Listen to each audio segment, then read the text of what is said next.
Hello and welcome back to Off Track Podcast with me, Dave Neal. What a guest for you we've got this week. I'm absolutely delighted to have the 1987 500cc World Champion Wayne Gardner join us. Before we get on with the show, please make sure you like and subscribe. Hit the subscribe button, hit the bell so you don't miss a single thing. That's enough from me. This is such a great show. Let's get on with it. It's absolutely my pleasure to bring you Wayne Gardner. Enjoy. Well, what an absolute pleasure, ladies and gentlemen. A very good morning to the 1987 500cc World Champion. Ladies and gentlemen, it's Wayne Gardner. Wayne, welcome to the show. Great to see you. Thank you, Dave. It's a pleasure. I've heard all about your podcast, so here I am to be manipulated by you. Well, you'll join a long list of great riders that have been, so you're in good company. It's What's been going on with you over the last few years? We've spoken a couple of times on the previous podcast that I did, where we did the audio side of it. This is the first time we've had a chance to do it on video. But what's been going on in Wayne Gardner world lately? Well, what do you say lately? Are you going back 10 years, 20 years? Pretty much. Yeah, 10 years or so. That's the question. 10 since we last spoke. Well, let me see. In the last 10 years, as you mentioned, you thought I was living still in Spain. Yeah. So Remy lived in Andorra and changed residence. And I got divorced all pretty much at a similar time. So I came up here around when I got divorced, which is about 2012 from Spain. And back to Monaco, because I used to reside in Monaco from 1986 through to I missed about 7 years when I was in Australia. I pulled out of Monaco, and then I thought I was going to live in Australia for the rest of my life, and thought my racing career is finished, and what am I going to do? And ended up, doing car racing and bits and bobs like that, and building race teams, and stayed in Australia, had children, Remy and Luca, and then we bought a farm, and they were riding around there, and I taught them how to ride bikes, and then of course then they wanted to go racing, and straight away they were both quite fast. I knew Remy was very talented. I knew that from a very young age. Probably from about 2 years old, I could see his eye-to-hand coordination was very good, but I didn't want to force him into motorcycles, or actually I didn't want him to go into motorcycles because it's fast and it's dangerous. So I tried to distract him in every other sport I could find. But I remember driving through Sydney on the Mossman Road because we used to live in Manly, and the kids were sitting up in their little high chair things in the back seat. And that was when I was married, of course. And the kids, and a couple of bikes went by in the traffic, and they went, "What are they?" And I said, "Oh, motorbikes." They went, "Oh, they're great." And they were watching it go up the road like this, and then and they're going, "Can we have one of those, Dad?" And I went, "Oh, don't ask me that quick, please." "Oh, yeah, we want one of those." I said, "Well, you're too small. We're only about 5 years old." And I just said, "Look, no, but no." And in the end, they went, "Oh, please." And I gave in, of course, and I went, okay. So I bought them a couple of little quads. The problem was we had nowhere to ride them in. I was living in a place called Manly in Sydney, and on the water there. And there was nowhere really around there to ride them. And I just said, "Look," and then there was a little bit of bushland there, but we got in trouble several times. And then I joined, and then we went to some parks in the local area, and the police came and said, "Stop it," with little quads. They had small quads. Yeah. And then I went, "Well, I'm going to have to take them somewhere else."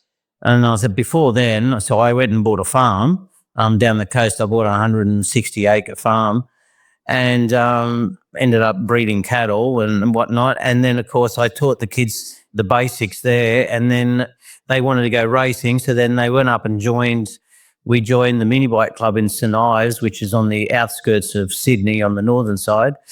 And this is where they signed the kids up, and then they gave me some numbers to put on their bikes. And 88 was for Luca, and I never thought about this before until about 2 months later. 88 was on Luca's bike, and 87 was on Remy's bike. That was his first number. And then I'm, as all dads do, they have to clean their kids' motorbikes after they use them because they're off to school. And I was washing the bikes, a few days later, and I said, "Oh, that was a good number. That was my year I was world champion." And I went, "Oh yeah." And then 88, that was the year I was second to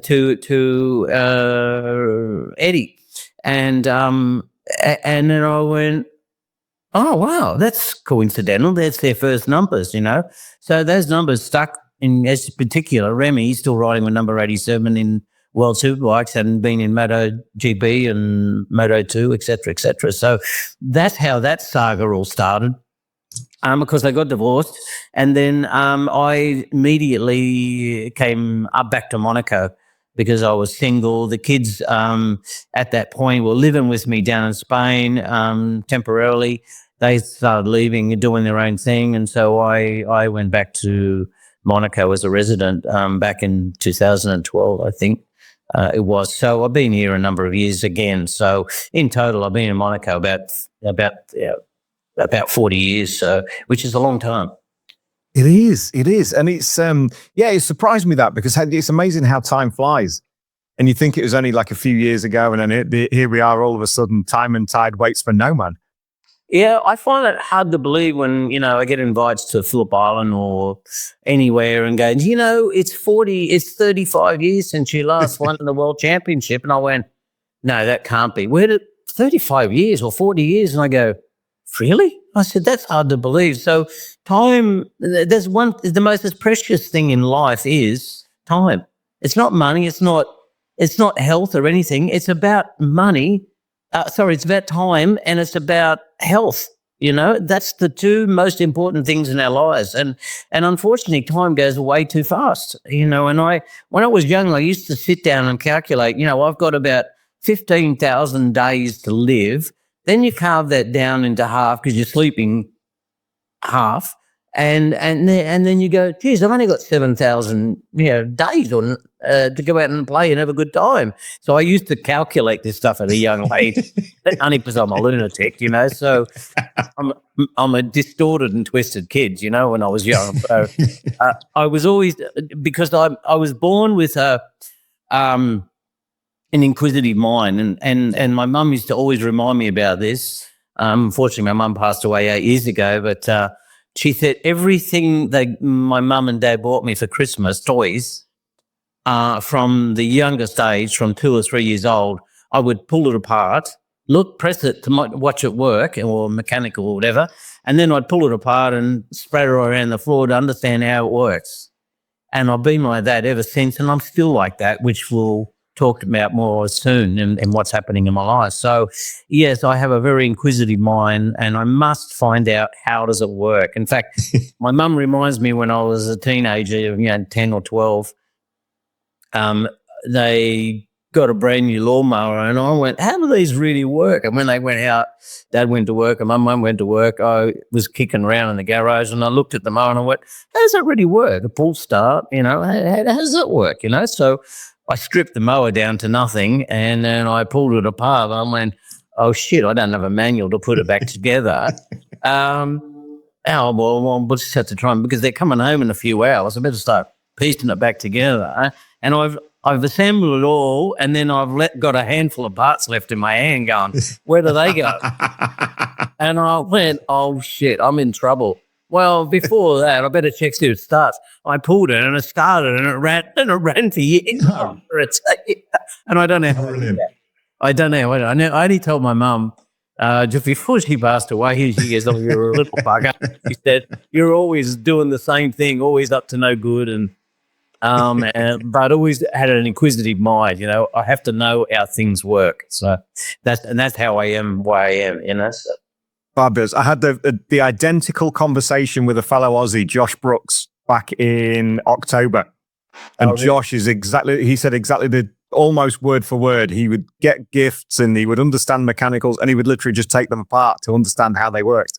Yeah. Well, it was my mum was a bad habit. She tried to knock it out of me, but in the hindsight, it's been a blessing to me because And I still do it now. If I get something, I got to pull it apart to see how it works, or look at the manual or whatever. So because it makes me want to know how things are made and how I look at them and I go, I can make this better. And because I'm actually a fitter and turner, a machinist, and a welder by trade. And just recently I met my old CEO or leading hand and CEO just recently, and I had lunch or dinner with him in Wollongong when I was back in Australia in November. And he said, I haven't seen you for like 40 years. He said, oh, it's great to see you. And his kids are bigger than me too now. And anyway, I said, he said, you're a little bugger at work. He said, we can never find you. He said, because you go away racing and I drive to Queensland, which is, 1,000 kilometres. I'd race and then I'd drive all the way back. So by the time I got back, because I'd leave after the race, I'd do the racing, get that done, arrive as late as possible because I'd leave straight after work. Get there Saturday morning, bright, half dead, and then go out and practice and qualify, and then race on Sunday, and then straight away the race finishes, get in the car, my bike's in the ute, and drive another 1,000 kilometres back. I'd get back in the morning. I'd get back just in time for work, and I started at 7 o'clock in the morning, and I just delightfully get lost in the factory because I used to work as a fitter there, and it was a steel mill, tube mill. It's called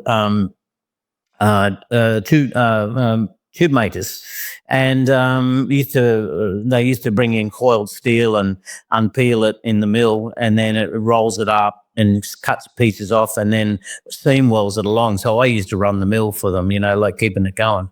And so when I'd turn up and the machine and the mill's going, I'd just go disappear, and the coils are outside, all rolled up in beside the shed, the warehouse. And there used to be a big crane with a big hook.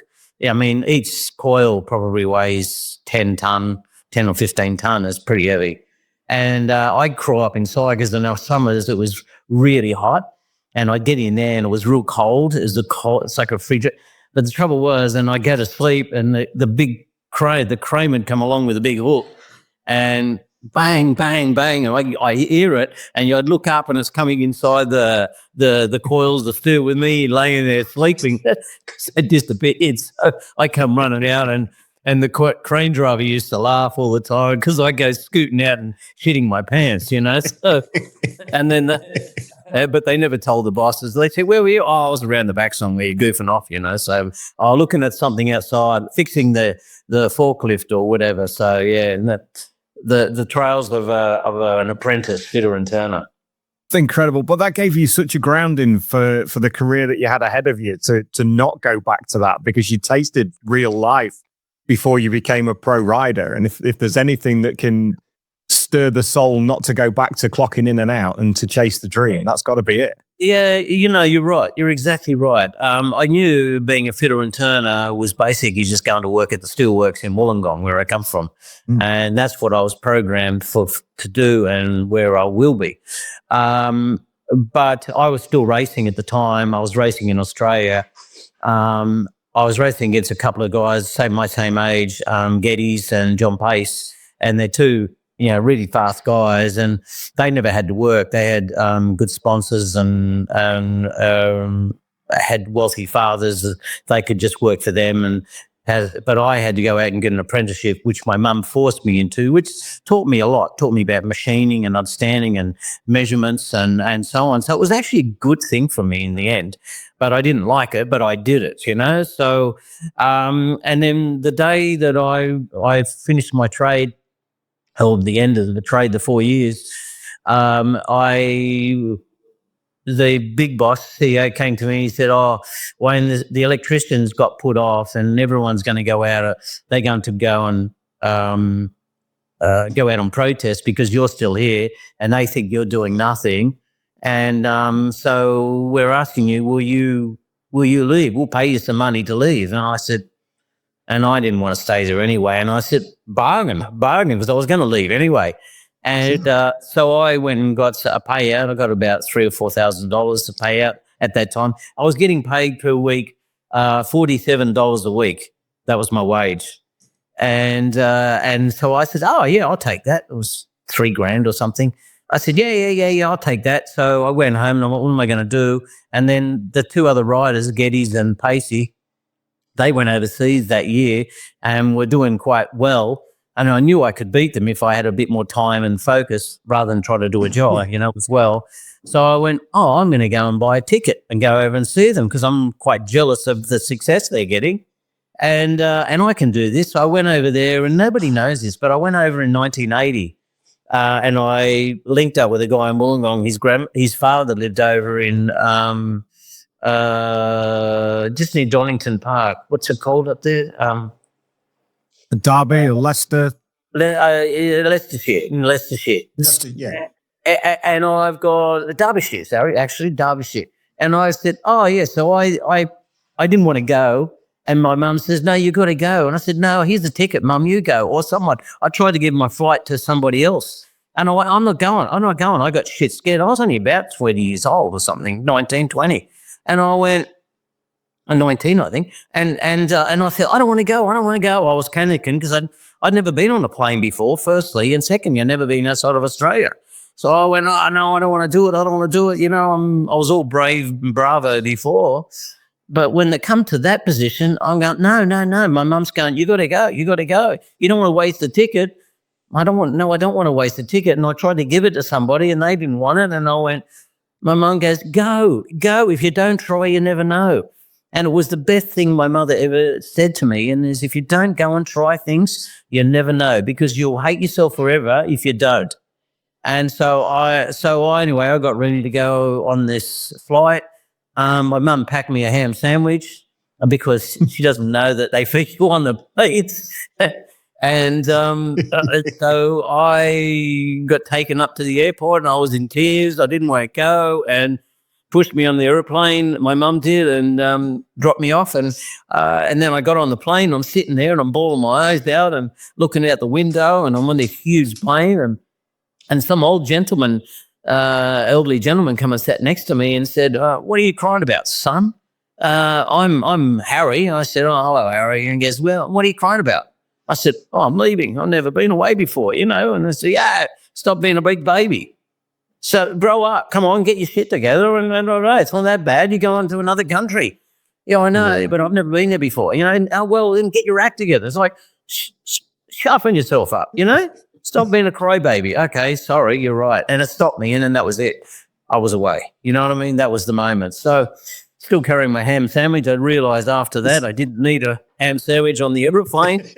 and you got fed and drinks. And so, I enjoyed the flight, got to London. Then I was told by this elderly gentleman I was going to stay with, his name is Dean Will's father. Dean's father, Dean. And I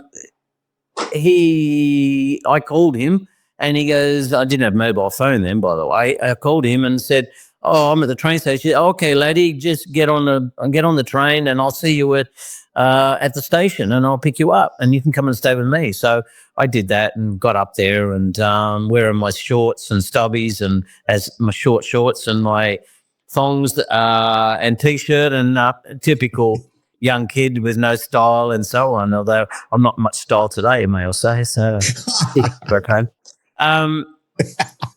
So and that's where it all started. And then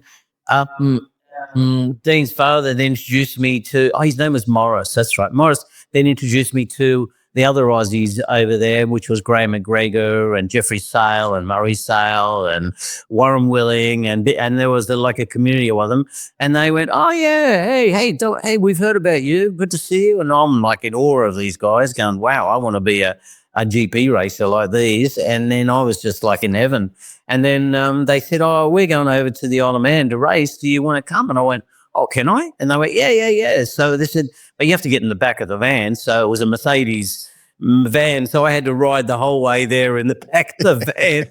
And then I got onto the boat and they parked the van and left me in there, the bastards, So I was in pitch dark. I was sitting on a boat traveling across there in pitch dark and I'm sitting amongst motorcycles, and they left me down there for about an hour. And I went, son of a bitch, help me, let me out of there. But I couldn't yell out because I'll get caught then if I'm hiding in the vans, you know. It's a stowaway. They eventually came down, go away as a stowaway, and then they come and open up, and I come out, oh, you son of a bitches, you know, they'll laugh at their head off. And so it was a good joke, but I didn't like it. So, and then I got to the old man, and that's when I met. My journey kind of started from there because I met Mal Carter and I met Ron Haslam, and I'd heard about all these guys, and not so much Mal, but I heard about Ron Haslam and all the heroes of the UK at that time and in the championships. And I was only racing 250, TZ 250 and 350 in Australia. I had a 250, then I got a 350, and I had a 350, which I bought and owned, and I ran that. And so I drove around myself. I've got some mates sometimes to travel with me. So, but that was basically all around Australia I had a HQU with a V8 thing in it, you know. So I spent a lot of time. I tried to stay at work as much as possible because I get in trouble. And then I try and fit it on the weekends, leave late, get back early, and then sleep at work. It was the best answer. So, that was the best way to do things. So I guess that was then the introduction to Morawaki that then really kicked off your career and brought you back to the UK full time before the GPs. No, it wasn't. I didn't meet Morawaki until sometime later. So I spent that holiday in the UK, and I'm not sure if everyone knows this, but that's when I met Mal Carter. And I actually had a broken wrist. I had a cast on my arm because I'd fractured my wrist. I think it was my right wrist on a crash on TZ. And then the flight was going. I had to get on there. So I went away with a cast on my hand. I fractured my wrist. And then I thought it'll mend on the way. And then I met Mal Carter. And then I was sort of hanging around because I heard that he's the manager of Ron Haslam, and he's the guy that knows everybody and sponsors people. And he used to sell cars, car yards, and so on. He's a real character. You can imagine it with his shirt undone down to his belly button, with a Maltese cross upside down, and when you turn it around the other way, it goes "fuck you." It's you know, and so a big jovial guy with a big belly and white shoes, of course. You know, selling cars. And then he said, I got to know him, made him laugh, and so on. And my laughter has been and my comedy acts has been one of my great saviors in life, you know. So, and my humor is sometimes good, sometimes bad, but it's been a blessing to me because I made him laugh, and he goes, now what after the TT? I was amazed by the speed of those guys around there and went, wow, that's so dangerous, you know.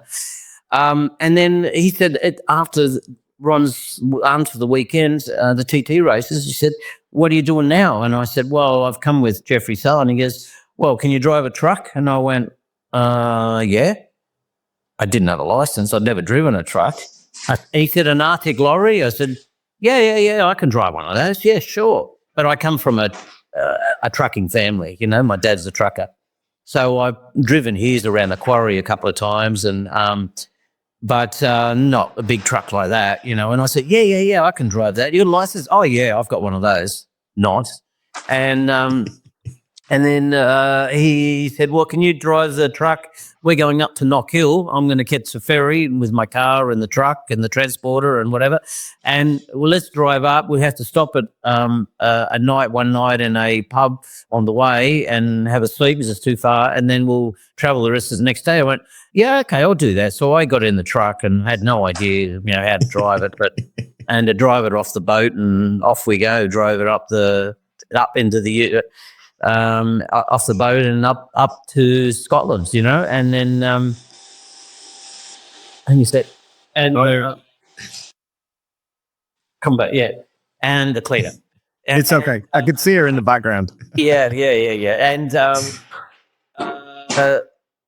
and so we go up there and we stopped at the pub on the way up, and he said, "Oh, we stay here.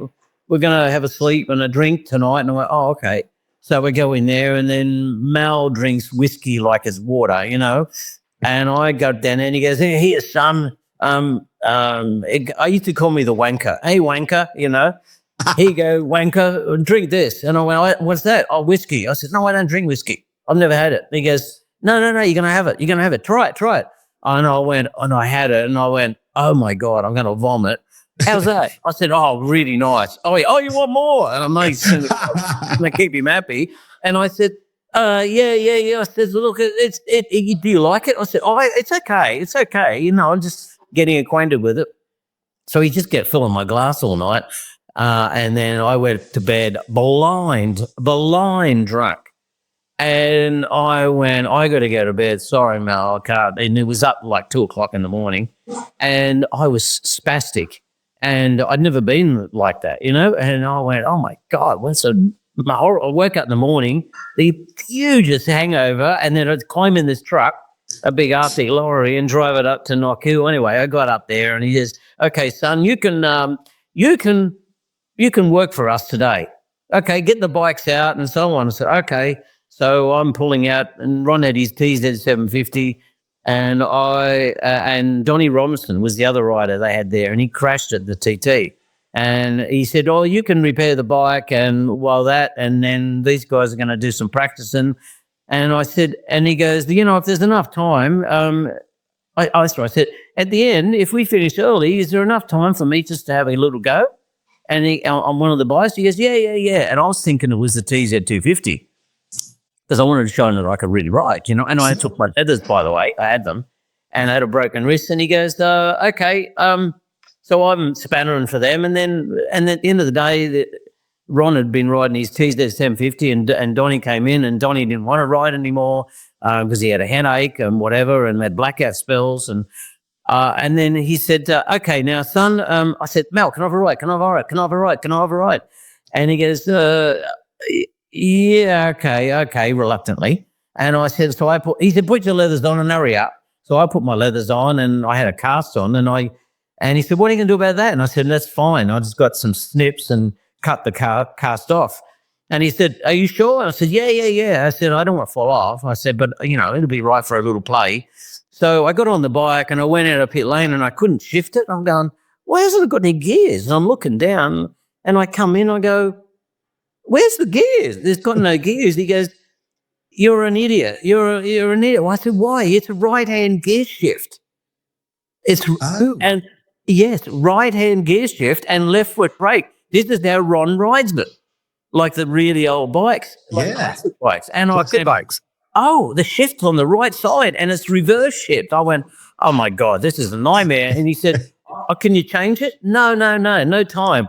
Ride it, son, if you want to have a ride, and ride it with it like it is. And I went, oh, all right. So I think you start smelling the antiseptic. Yeah. I go, oh, yeah. I was waiting for the crack, you know. And a TZ 750, I'd never seen or sat on one ever before, let alone riding one around a tiny little track. With a broken wrist and a gear shift on the right side that went the wrong way. And I've gone, every shift to go, hang on, down, down, and right and down. Oh, my God, kind of about confusing. Anyway, I didn't make any mistakes, but I had to give it time to shift every time, to think about it, you know, to get, in other words, learn a new pattern in your brain. And so, anyway, I went around there. I didn't crash it. And I came in and I said, oh, Mel, what do you think? And I went pretty good compared to Ronnie, you know, like he was much faster. And I didn't crash it. I got to ride it. And I've never ridden anything so powerful in my life. And then he comes in and he says, yeah. Well, son, don't worry about that. Let's get in the truck and start driving it to Donington. I went, oh, have I got to drive the truck again? Yeah. You're going to Donington with us and we're racing at Donington on the weekend and you're going to be the mechanic and the truck driver. And I went, yeah, okay. So you got no problem now with your wrist, so let's go.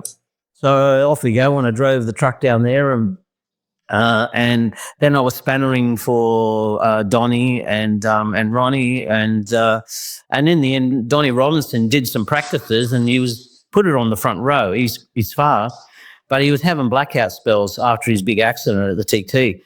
And then on Saturday, he came up to me and he qualified sixth or seventh when they had quite a number of bikes. Yeah. And there was Jeffrey Sale, and there was a lot of really good guys on there, and I was talking to them and laughing and having a great time, and I was just a spanner man. And in the end, before the first race, he comes up to me and goes, Donnie's not going to race, you wanker. He goes, why don't you put your leathers on and go out and race? And I went, but I haven't had any practice. I don't even know which way the track goes. Or do you want to race or not? And I went, well, yeah, I want to do it. Well, do you want to or not? Just put your helmet on and go out. You're Donnie Robinson now. And I went, what? He goes, yeah. Don't tell anybody. Put your helmet on. Don't show them who you are. Don't talk to them, and just go out and get on the grid. That's incredible. So I went out and got on the grid. Didn't have a fucking clue which way the track went because I was the spanner man fixing all the bikes and driving the truck. And then the race starts, and I'm actually running in third place, chasing. All I'm doing is don't leave, just follow somebody. That was my idea. So I'm following. I was in about third place, second or third, and made a gun start on it. It was a TZ250, and I thought, I'm watching where they're going and just following their lines, trying to get the hang of it and get the rhythm and get the markers right. And then I started getting a little, and then the lap board come out with a big thumbs up like this, and because I didn't know, that's how Ron Haslam couldn't read, and that's how we used to know if he was going good or bad. So he had a big blackboard that was like a metre by metre, and he holds it out with a big thumbs up. So I'm coming around going, thumbs up, I must be doing pretty good, I must be impressing him. Third, fourth, and I started getting a bit scared because didn't know where the track went, still learning. And then I start sliding back, and then the thumb disappeared, and then the board disappeared, and I went, where are they? Next minute, the board comes back, and it's thumbs down like this at me, and I've gone, what? I said, I'm trying. I was about 6th or 8th or 10th or something like by then, and I'm going, I'm trying. I mean, the communication was just the boards, And so I was he's giving me the thumbs down. I'm going, for Christ's sake, it's my first time here. And I was too focused on trying to keep Mal happy and was making me angry, not focusing about the bike.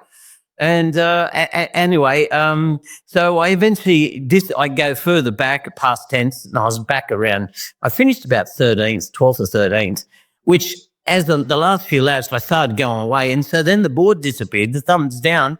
And then the board disappeared for 2 or 3 laps, and it came back out in the last few laps, and he rubbed out the big thumb, and he drew a great big snail on the board.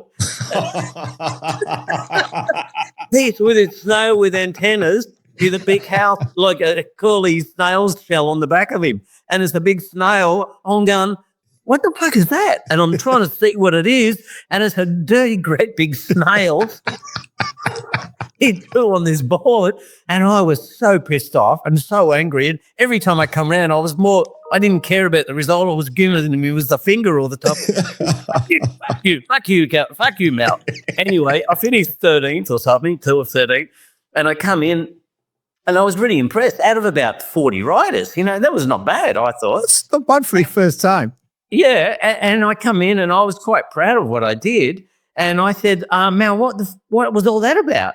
You fucking wanker, you're going backwards. He said, you're supposed to win, not come last. You're going backwards, you fucking wanker. So, everything, you fucking wanker, to me. So anyway, I said, what do you think? You fucking wanker. He said, we'll talk about it later. So anyway, I'm walking around. I spotted a journalist, and this journalist from Fleet Street from London goes, was that you? Were you number 49 or something it was? I can't remember. And I went, yeah, that was me. He said, where are you from? What's your name? And I said, my name's Wayne Gardner. He said, my friend said, you're a danger to all the other motorcycle riders. You have no clue where you're going. You're a danger to the riders, danger to yourself. And where are you from? And I said, Australia. Well, I think you should get on the plane and go back to Australia because we don't want that sort of riders' involvement here in the sport in the UK. And I broke down and cried. I said, yeah, but I went out there as a replacement for another rider and I'd never done any practice. He says, that doesn't matter. That doesn't matter. I think he went to Mel Carter's school, to be honest. Yeah. All The school, Carter's School of Diplomacy. Exactly. And I said, all I cared about was trying to show something. And I said, but I had no practice. Oh, that doesn't matter. He said, you're a hazard and a danger to yourself. Go home, go back. And I went, oh. So I walked away, and then I went to Mel, and I thought I did a pretty good job. And I said to Mel, when I was about to leave, and that was the end, and I was going back with Jeffrey Sale and everyone, which is back where they were living around the Derbyshire area. Yeah. And I said, I went with them, and I said, before I left, I said, Mel, what's the chances? I've got to go back to the Australia now. And he said, oh, good, son, well done. He said, oh, yeah. I said, what do you think? You impressed with my ability? I've got some chance to do something in life, and maybe with you, and come and race in the UK, because I really like all this scene. It's great.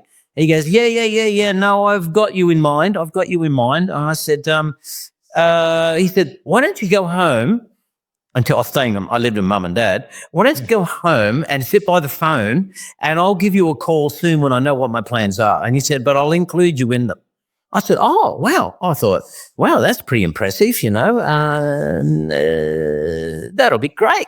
So I get on the plane, go home on the plane, sit and think about, wow, I'm going to come to the UK next year and race. And I sat by that phone for 3 months and waiting for it to call, and it never called.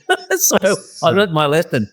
When they say go home and sit by the phone and wait for my call, means go home and get out of here. Don't come back. What year was that, WG? That's 1980. 1980. So, and then what happened was I was racing in Australia I just got in touch with Peter Malloy. That's right. I bought a bike to race the Castrol 6 Hour, a 650 Kawasaki. I entered myself because I really wanted to go with a team and nobody wanted me. So I went and bought a Z650 Kawasaki to go in the 650 class. There was 2 classes in this Castrol 6 Hour. And I went up there and started riding it around, and in the race, prepared for it. But it was a raggedy-baggedy team effort, just me and another guy, and another guy was Sedge Dest, I think, or something like that. Anyway, but I was riding around really fast. I was quick. I was fastest on the 650 on a standard production bike, that was. And then during the practice in the big team, the Malloy Mentor Triple M team, the big team, their rider crashed and got hurt, and they were looking for another rider, and they spotted me on the 650 going around insanely fast and sliding around the corners, and I was loving it. And so they came to me and said, our rider crashed, he's hurt, would you like to come and ride the 1,000 with us, the CBR? And I went, yeah. He said, well, what are you going to do with your bike? So, well, I'll just put it away. It's my bike anyway. And so I then got on the CBR, and I was like a rocket on it. And we went out and won the Castrol 6 Hour. I won that several times over the years. And in fact, I was kind of unbeatable, And then I rode the first time with John Pace. He came back from Europe, and that's how we did so well. And then I become a star from that point in Australia. And in the team was Peter Malloy. I met Peter Malloy. He's the engineer in Australia who built car engines and whatever. And I was working with him because he was the team manager in the Triple M, which is a radio station in Sydney, a big one. And their bike shop, which is called Mentor Motorcycles. And so there was 2 partners, and they were fun characters, like real characters, if you know what I'm saying. So, they had a big double-decker bus with alcohol pouring out the doors and the other stuff that was there. Everyone was kind of trashed there, in the 80s in this period. That's how you go racing. Yeah, exactly. And then I started going fast, and Peter Malloy said, wow, he said, you won the Castrol 6 Hour. And he said, I've got a superbike at home. I want to put you on a superbike. And I went, oh, okay. And so he builds me a CBR 900 superbike, the earlier models. Yeah. And he said, oh, this is my bike. And he just turned it into a superbike. And Honda Australia had a team, but they didn't want me to ride. They snubbed me. So Peter Malloy made his own team and had a wealthy guy in Sydney put some money into it. And Mentor Motorcycles and 2MMM as well came with me to go into the Superbike series. And so we built that, and I started smashing them, So, and unfortunately, the engines were unreliable, and it blew up. And I've got photos of the bike still now in all my history. And I used to love that bike, and I used to mono at wheelie it all the way down the straights all the time because I just loved it because it was so easy to ride. And I become a real showman, and I seen Crosby around at that time, and I copied Crosby the way he does it because he's a big name and a big showman. And so I've learned a lot over the years how to emulate other riders for their successes. That's how I started doing wheelies, and I started doing sliding off the turns and so on, and that kind of catapulted me forward. But how I met Moriwaki was there was the engine blew up at Oran Park while I think I was fighting up at front, and it shoot itself, the engine. And Pete didn't have another spare engine, so the next race was in the Surface Paradise, and I sat and watched it on TV, and I was bitterly jealous that I wasn't out there having a go with them.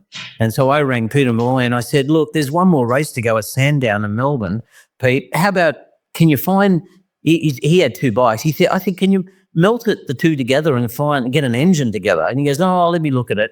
Anyway, and I said, let's go to Sandown. I want to go down because Moriwaki's there looking for someone to go to Daytona. I said, you never know, I might have a chance. And it was the Swan Series that. So I fly down there. He goes down in the van with the Superbike in the back, got it all together. And so I go out and it looked like in Melbourne it was going to rain that day. It came over a really heavy overcast for the race, for the Swan Series race. Yes. And so I was always very fast in the wet, like unstoppable. And I won the Castrol 6 Hour in the wet as well. So, I've had miles and miles and miles of practice in it. Anyway, for the race to the Swan Series, I knew if it rained, I could win this race, But if it's not, because I was up against TZ 750s and all the big bikes and the good riders too, because it's the best of the best, and Ron Haslams and Roger Marshalls and people like that. So I went out in there and I put on wets, and it was dry, and thinking if it rains, I'm going to shit this in, except it didn't rain. I started the race and I was up there with wets on it, and then I was sliding everywhere, and I gave up. I kept going. I finished the race, but, like about nearly last, So Malloy said, oh, yeah, okay, well, bad choice, but look, that's racing. And so I hadn't met Moriwaki. I knew he was there looking around, looking for a rider to go to Daytona. That was what everyone was saying, even on TV. So the bike was in the van. They locked it all up, and I was walking around talking to people and, having a beer and whatever, and my day was over. And then it starts pissing down rain. And I've gone, oh, wow, God, I wish I was out there now. And then over the Tanway comes, for all riders in the Australian Unlimited Championship, please, it's raining, as you can see, please go to the assembly line on the start line as soon as possible over the Tanway, over the old paddock. And I went, God, I wish I was in that race. I could win this in this rain, And so, and then I went, where's Peter? I'm running around trying to find Pete. And they're going, please hurry, participants. We're going to be starting the race rapidly because it's heavy rain and we want to get this finished. So I'm going, so I called my mate over, Malcolm, who came down with Peter in the van. I said, where's Pete? He goes, he's upstairs in the grandstand drinking beer. And I've gone, I said, I haven't got enough time to go up there and ask him. I said, you got keys? He goes, no. And I said, what are you going to do? I said, I'm going to pull the bike out and go in this race. He said, you can't. I went, yeah, we can. So I said, so I've got no keys. I said, get a screwdriver. They went and borrowed a screwdriver, and I broke the lock on the door, opened the van. I was one of them Bedford van things, Yeah. Ford Transit. And I opened the doors, and I called him. I said, Malcolm, get the bike ready. Get it out. I'll get my suit on. Quick, put fuel on it. Rah, rah, rah, rah, rah. He goes, yeah, but you're not entered. I said, I don't care. I want to go out and ride in the rain. So I got my shit on, got it together, unplugged the carburetors and, pushed started, and the thing's got big cams. And then, please hurry up, participants, get on the line as quick as possible. Yeah. I go up there. I line up on the front row in pole position. And I wasn't even entered in the race. So Peter Malloy sitting up in the grandstand watching, and they're going, who is this? Because everyone was running for cover because of the rain, they didn't care who was in the race, just started. So I knew that was going to happen. I knew it. I went, they're going to just rush into this. They're not going to ask any questions. So I went straight to pole position, started there, I took off when it was raining. It was pouring rain, and I just rode off into the distance. And during this race, they're going round, and Malloy's and a guy called Mal Pittman was sitting with Malloy drinking beers up in the grandstand. And they said, what tyres has Wayne got on now? He goes, oh, no, he's downstairs drinking beer. He goes, "Raw," and they goes, well, who's that? He goes, that motherfucker. And we call him Grump because he's always grumpy, and he walked with a limp because he had polio as a child. And Grump's, and I've gone on to win the race convincingly by half a lap, well over 30 seconds, And at that time, I just sailed off into the distance. And at that time, apparently Moriwaki was watching, and he goes, "Who's that? Who's that? He's fast. Who's there?" And there's PZs and everything in there. And anyway, I go on to win the race. So he spotted that. So then I come in, and then I go up and right up to the finish line where there was a garland and put around your neck, and there was a trophy because it stopped raining at the end. And they presented me the dish, a silver dish, which I have still at home. Fabulous. I love this. I love this dish. It means a lot to me. And I'm holding it in my chest like this. And next time I look around, and here comes Peter Malloy wobbling up the road, strutting, or Grump, I call him. He's coming up, and he was fuming. He was so pissed off and so. No. Oh yeah, he come up in. He goes, "You fucking this asshole! You fucking screaming at me." I just pushed the tray, the silver tray, into his chest. I said, "This is for you, Pete." He goes, and then I took the garland off and put it around his neck. He goes, "You motherfucking fucker." He said, "But I love you. That was fantastic and amazing and incredible." And he said, "You shouldn't have done it, but it was unbelievable." And he said, "Oh, that was unbelievable." He said, "Well done." He said, "Congratulations." And everyone was back. And I even collected the prize money, even though I wasn't even entered in the race. Done right. The commentator didn't know who I was when I was going around. Well, number 34 is in the lead, and we don't know who this is. So it was kind of funny. The whole thing ended up being hilarious. So I went back after the bike in the van and won a race. I was happy. I got to ride in the rain and show my shit. I knew I was fast in the rain and unbeatable. I knew that. And all because of my dirt track riding from junior, And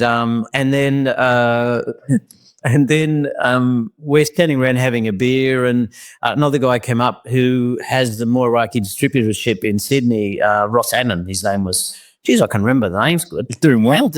And Ross came in, he said, have you met Mr. Moriwaki? I said, no, I haven't. I don't know who he is. He goes, would you like to meet him? Because he wants to meet you. And I went, oh, really? I said, really? He goes, yeah, I'm drinking a beer. Yeah. And with Malloy and laughing about what happened and the whole scenario.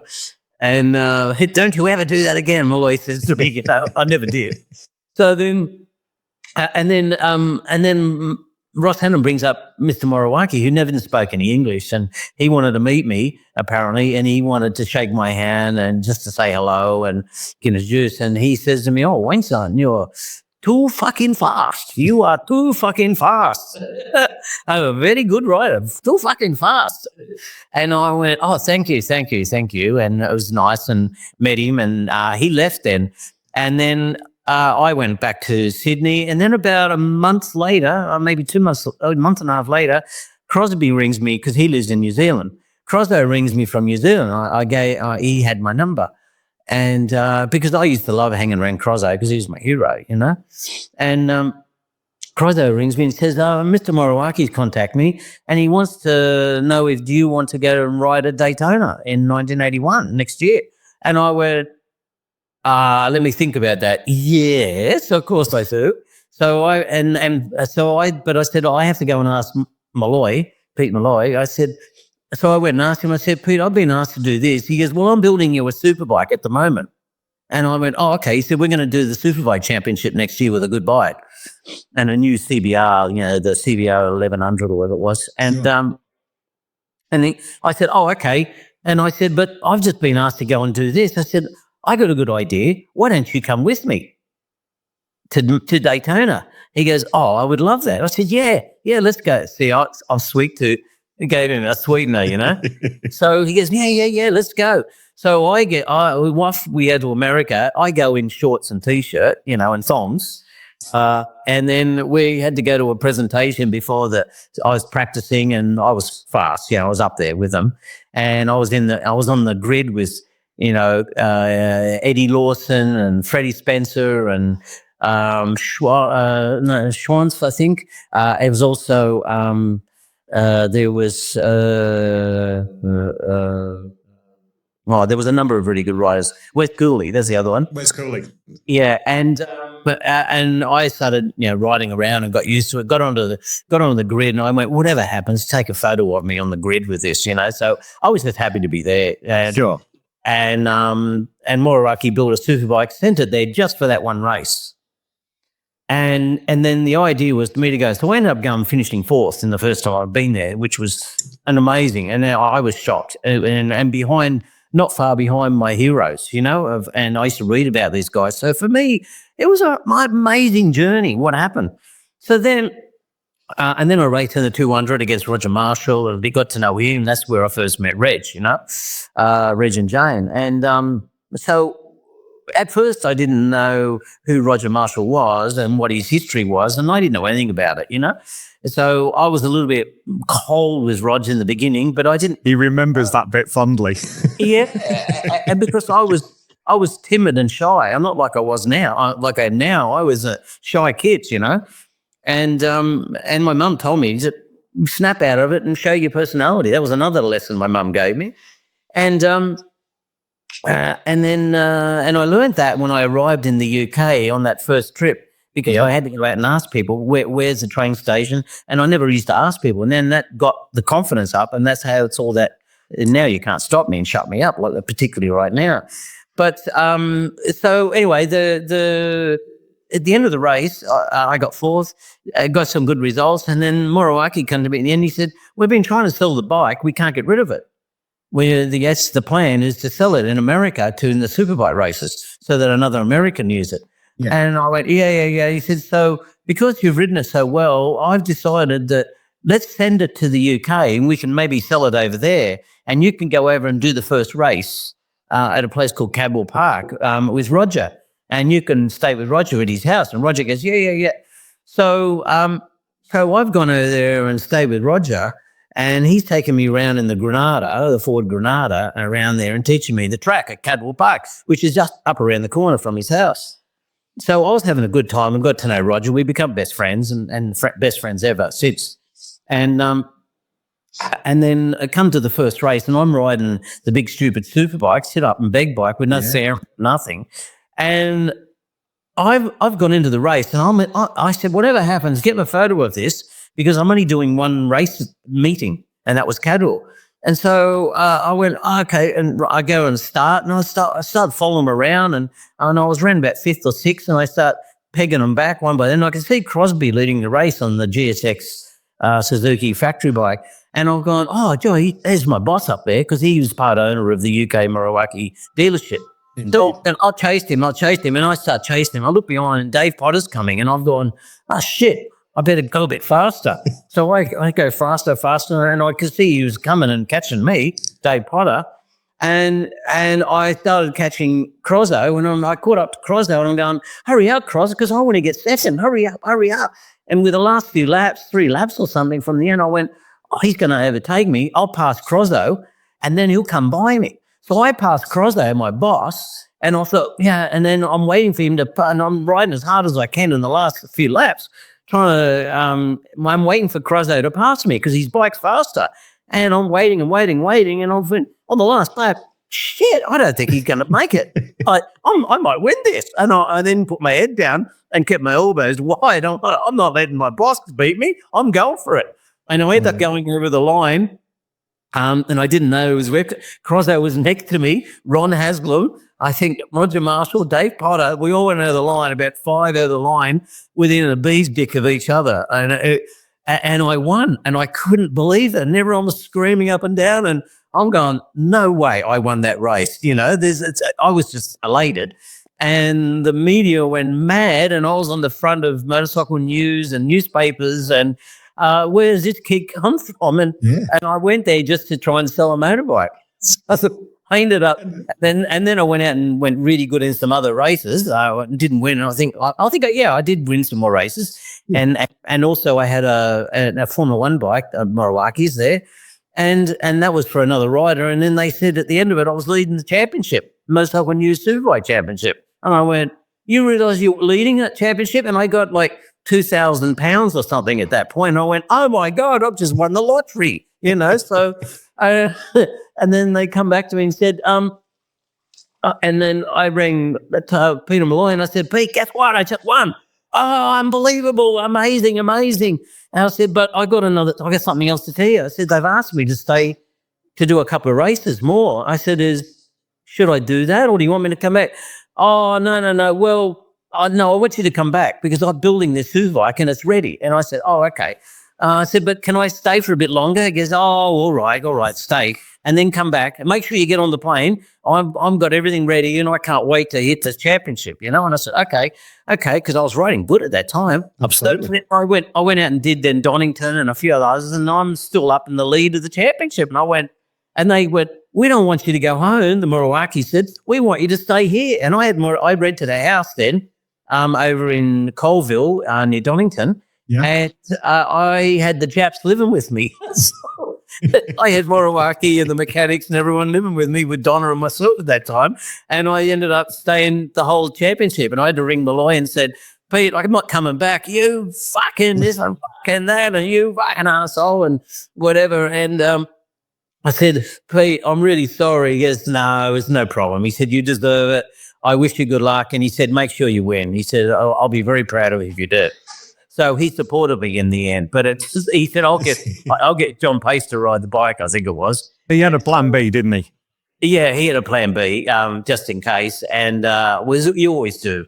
And in case there's a crash rider. So then I stayed on and the history's history there. You know, I had some great dices with Barry Sheen and I knew by mixing it with Barry Sheen on that big superbike at Donington, he couldn't pass me for most of the race and he basically ran into me to push me off the track so he could win. But that's okay and I learned a lot from Barry being a showman in the newspapers and how to radiate yourself into the media. So, you know, there's a little lessons from Crozzo, from Roger Marshall, on track knowledge and friendship and love and of course Crozzo with all these antics. So I collected all that information and used that, and that was kind of I made a new me, if there's sense, you know. And I've always kept my humour in there just to disguise my competitive nature.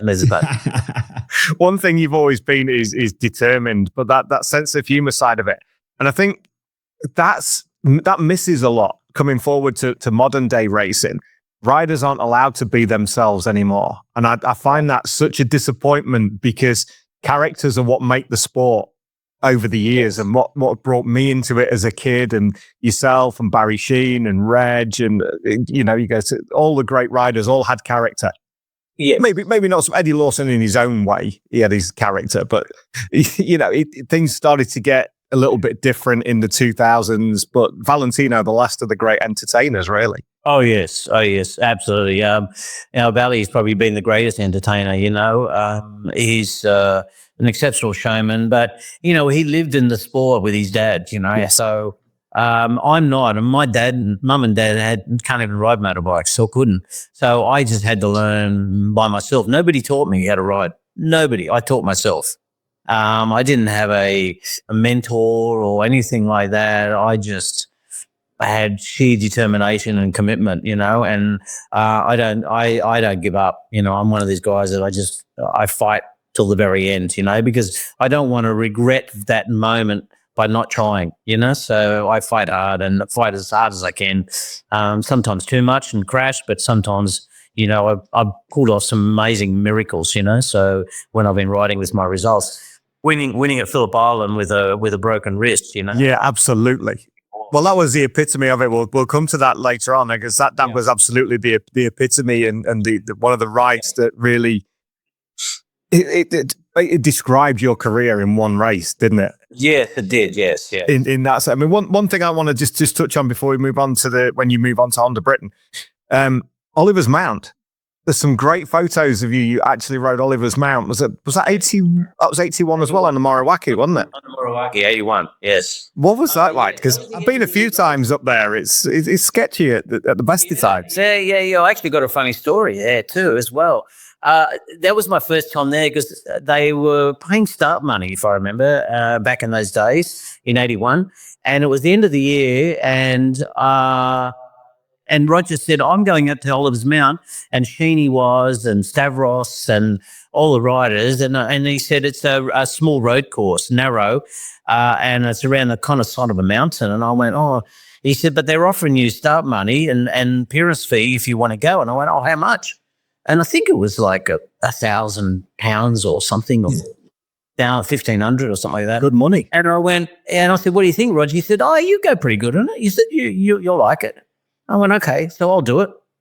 So I went up there and drove around the track, and Roger took me around and having a look and the car. And I went, wow, how narrow is this? It's ridiculous. And jump and up and down and round. But he goes, well, look, just go out and ride carefully because it's easy to have a crash and run off the road because there's no barriers. And I went, okay. So I went out and started riding around, and I didn't like it in the beginning. I went, ugh, scary, and it's road riding. It's not a racetrack. And I went, I'm not really into TTs and road events. I have done some and I have won them, but I always feel insecure there, but it's a little different because it's a closed environment, but it's not. It's a lot of runoff. There's runoff as trees, so around.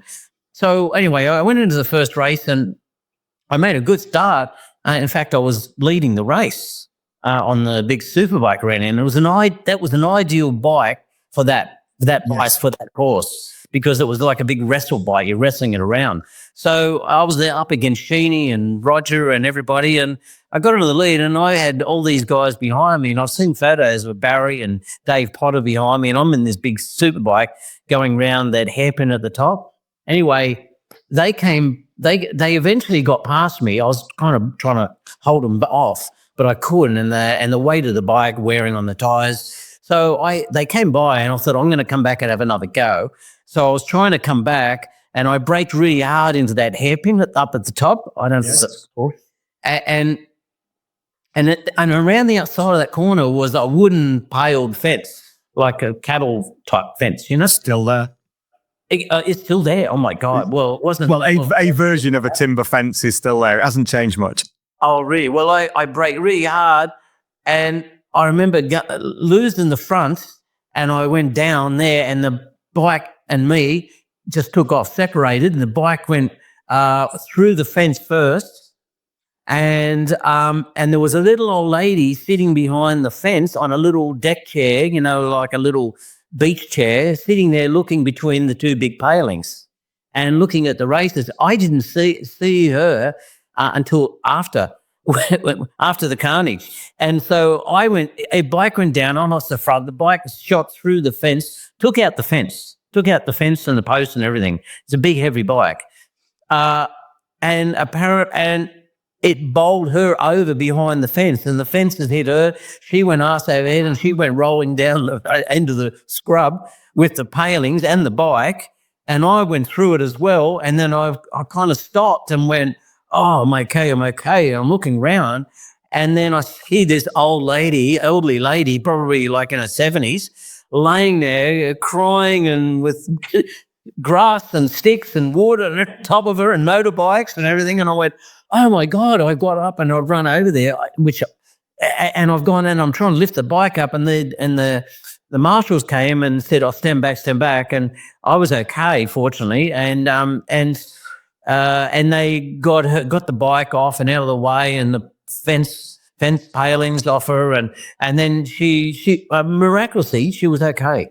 She was okay. She was crying and she was upset and she was frightened and shaking. And I went over there and apologized and hugged her and said, I'm sorry, I didn't see, it was an accident. And then she was, no, it's okay. She was really understanding. And then they got my bike up. It was minor damage. It just went down on the front. Yeah. And they pushed the start of me, and I rode it off back to the pits, and they repaired the bike and they fixed the fence. I think they had to build it again, and then she was okay. They took her to the ambulance, but she was minor bruises and bruises, and then I went out and raced again. But I was a bit more subdued after that. So more circumspect. Good memories of it. I got great photos of it, and I loved it. And I hope one day I can get back there and say hello to the people. So. I think that'd be great to see you back up there and realize just how much the layout hasn't really changed, apart from the farm hairpin at the bottom to slow down the run into Mia. The essence and the feeling of the place, you can still feel the history there. That's the great thing about Oliver. Yeah, it'd be nice to go around there and ride around just slowly and have a look at it, and bring back all the memories. But look, I got fond memories. I mean, there's some other things I could tell you, but I can't tell you. It's sort of like in the paper bag stories, so involving Sheeny and other riders doing naughty things. But look, we all had a great time in life. He was a bugger for that. One thing that did happen to me there, the owner of the Moriwaki brand, I told him I was leaving because I'd signed a contract with Honda Britain for a year or two. Yep. And I said, look, this is my last race, and rah. And Rolf Munding, his name was, and his wife was there, and they had a baby, and I had a room there, which was part of the deal with the organizer. And she said, "Oh, can I use your room to change our baby's nappies and so on and clear them up?" And I'm like, yeah, sure, no problem. And so when they went and used my room at the local hotel there, they left, and because I left not in good. The owner was pissed off with me because he wanted me to stay and race for them the following year. Yeah. And I didn't want to because I had to deal with Honda Britain and getting paid a lot of money, Absolutely. And so they were pissed off with me. And so the wife changed the baby on my bed and left the dirty nappies on my bed and the stench, and used the towels to clean their baby and walked out and left it. And that was Rolf Munding's wife. And that's a true story. I never told the media ever before this. I couldn't not believe that happened. And when I walked in my room, the stench, because I've been there all day, it's just disgusting. You don't end a working relationship doing Absolutely that. not. Just because I was leaving, I mean? It was piss poor and pathetic. And how disrespectful. Oh, it was horrible. I remember that distinctly. I'll never forget that moment. Anyway, that was the end of my racing career with Moriwaki UK, that is, not that. Japanese. It's a very small sport. You can't burn bridges like that because they'll need you before you need them. Oh, I couldn't believe that happened. Anyway, I went to Honda Britain, never heard from them ever again. So, yeah, look, that brings me up to 82 onwards. So. Absolutely. Which, as I spoke to Reg last week, 82 was sort of the nadir of his career. He was winning everything that year, wasn't he? Because he'd gone on to the XR69 at that point, and then you joined Honda Britain. So that was you then making your way into British Championship racing. You did the Northwest and the Ulster that year with Honda Britain, or was that you did, didn't you? Yes, I did. Eye openers in their own way. Yes, I did the Northwest. I did the Ulster, and Barry Simmons. They were paying good money to start. And Rod, I said, "What do you think, Rod?" He goes, "Oh, yeah, you should be okay." He said, "But just don't overdo it. Just go and collect some money and enjoy it, you know. Except when I get there, you know, of course, the red mist goes up and I can't help myself. So I went over to do I did the Ulster, and it's quite difficult, and you need a lot of knowledge. And Ron Haslam and Joey and Roger and Ewan and whatever, they all just gone, you know, they all gone. I was in like the second or third group back. I was riding around and I started getting the hang of it and remembering where the corners went. And then I started getting faster and faster. And then I went into one of the, it had been patchy weather. And I went into one of the fast rights as we're heading back. And I came to the turn and I realized I was misjudged it and I went too fast. And I stood it up and I went straight ahead off the road and through a fence and into the field and kind of went over the bars a little bit and landed on my side. And I was okay. I kind of lay there for a second and I was all right. And then I remember looking up, there's a big cow come in there, you know, that starts sniffing me in and trying to lick my helmet and things like that. My helmet on my head, sorry, not my other helmet. I'll line it up. It was me being all polite. I thought, I'm not going to go there. But you can. It's your show. You can do what you like. My helmet on my head. And then I got up and I went, I think this road riding is not for me. And then I went, no, I'm over this. I don't want to do it again. So I went and said no. And then after that, Northwest 200 came to me and said, I went and did Villarreal as well. Oh, of course, yeah. Yes, I went and did that with Joey and Roger and Ron and everybody, and I won. Roger won one race and I won the other race. And that was my first exciting road ride. I won across a new track like that on the streets. So I went, I'm getting the hang of this. That's pretty cool. I was really happy about that. And to beat Ron Haslam and Joey Dunlop and those sort of events is huge. You don't get to say that too often. No, that's exactly right. On roads, yeah. And so after there, that's right. Just near there's the Matus winery was there. So I had a Honda Civic at that time and I went and bought about 50 bottles of Matus because it was so cheap directly from the distiller. And I loaded my car up and under the seat I'm shoving bottles and everything because I didn't want to pay duty. And then I drove it and I was shitting myself when I come to Dover because I drove it across there. And the guy, when I inspect my car, you got anything to declare? Nah, nothing, mate, nothing. And there's about 50 bottles of Matus rosé in my car. I remember having had the very conversation with Brent Gladwin, who I'm sure you're quite aware of, who runs a GR Motorsport team over here. Brent was doing racing at Villarreal and he went then up to Finland to race. So he was loading up the Mateus up to there to take it up to sell it to the Finns as well. So loading the van, same principle. It happened a lot, I think, from that neck of the woods. Oh, absolutely. Those were the days when you could do that.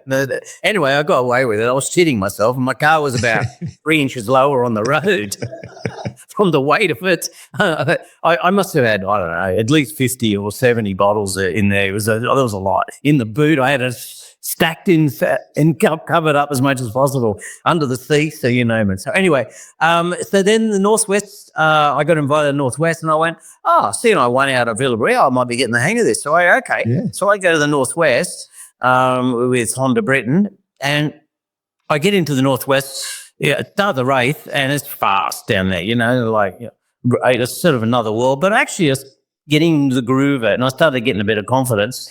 And then I was in the second lead pack, just, a half a second behind the lead group. The lead group was Ron Haslam and Granty and Roger and John Newbold was in there as well on the hours. Yeah, so I was the next group. I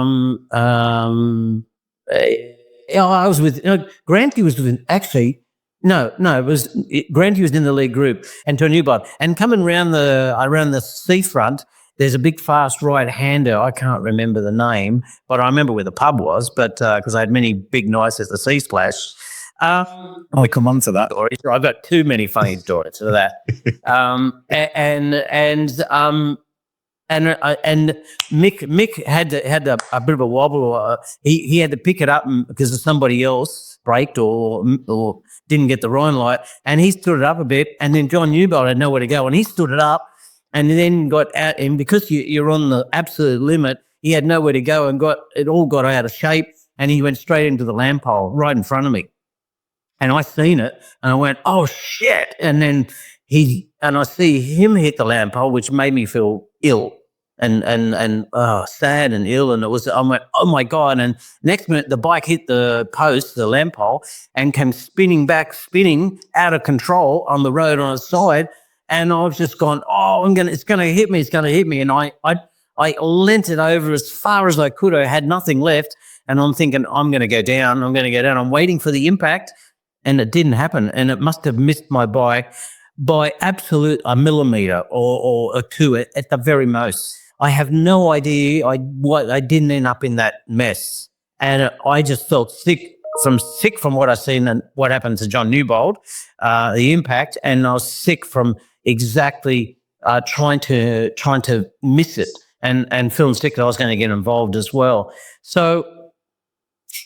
I pulled in. After I seen that, I pulled in. I was crying because I knew John well and his wife, and I think it was Alison.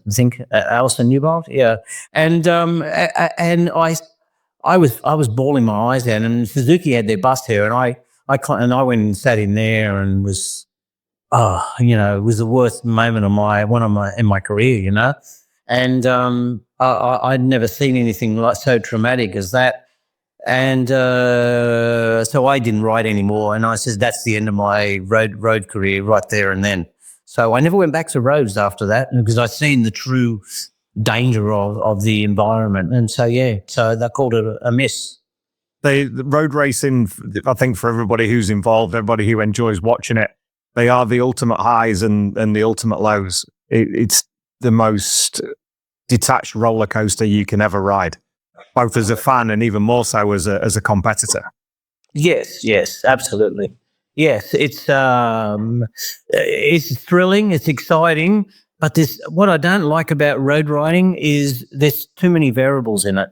The sport is also already extremely dangerous, but racing in an environment with lamp poles and dogs running out and horses and I honor these guys that do it. I mean, good luck. But for me, it's adding another huge amount of danger to it, and it's already a dangerous sport. So why put yourself into that environment? Good luck to the guys that do it, and I'm all for it. And they're impressive, very impressive, But it's too much risk, and it outweighs the joy of the sport. So I just decided not to do it. I got asked to, in fact, in 81, I got asked to go to the TT, and I went over there with Roger to learn the circuit, and I was planning to go and do it. This was prior to all this Northwest thing. Okay. And I went over there, and Roger in the car, and we went over to learn the track, and they were going to pay me and everything, and I ended up partying with Roger more than I learned the track. So, but it's enormous amount of road. Was it 37.5 miles or something to do one lap? So I was in. But I'm going to do it. I was going to do it on the Moriwaki, and but then Moriwaki heard about I was over there, and I was considering it. I was on the track, and he picked the phone up and said, "Wayne, son, please come to Japan. I've got a race for you to do out here. Good for our brand in Japan." And I went, "Oh, okay." He said, "You can probably win it. It's a superbike style bike. We'll bring your bike back here. I will build you another one." And so I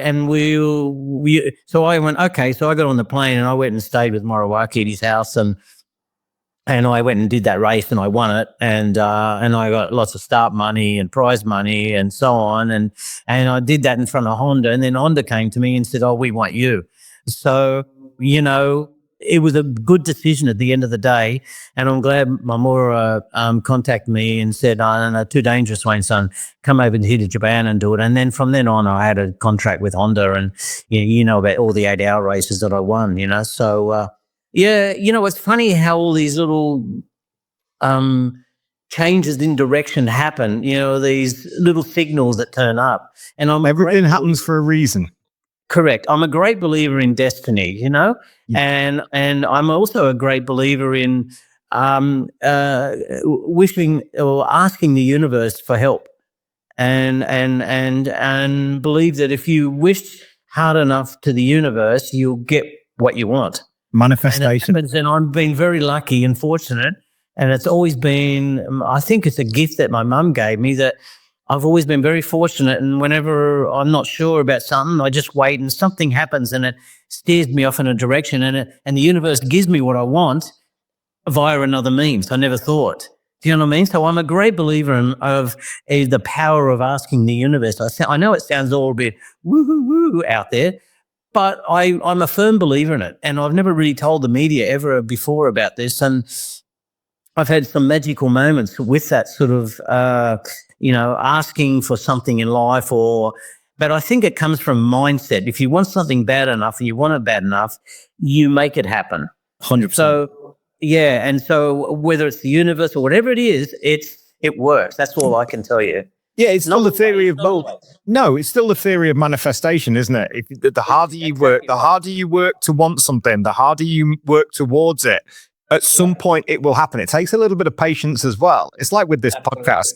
We don't know where it's going to go. It might be something special one day. It is fantastic now. Yeah. And with amazing guests, yourself and Reg and Roger Burnett and Ron and the rest, and Granty we've had on as well.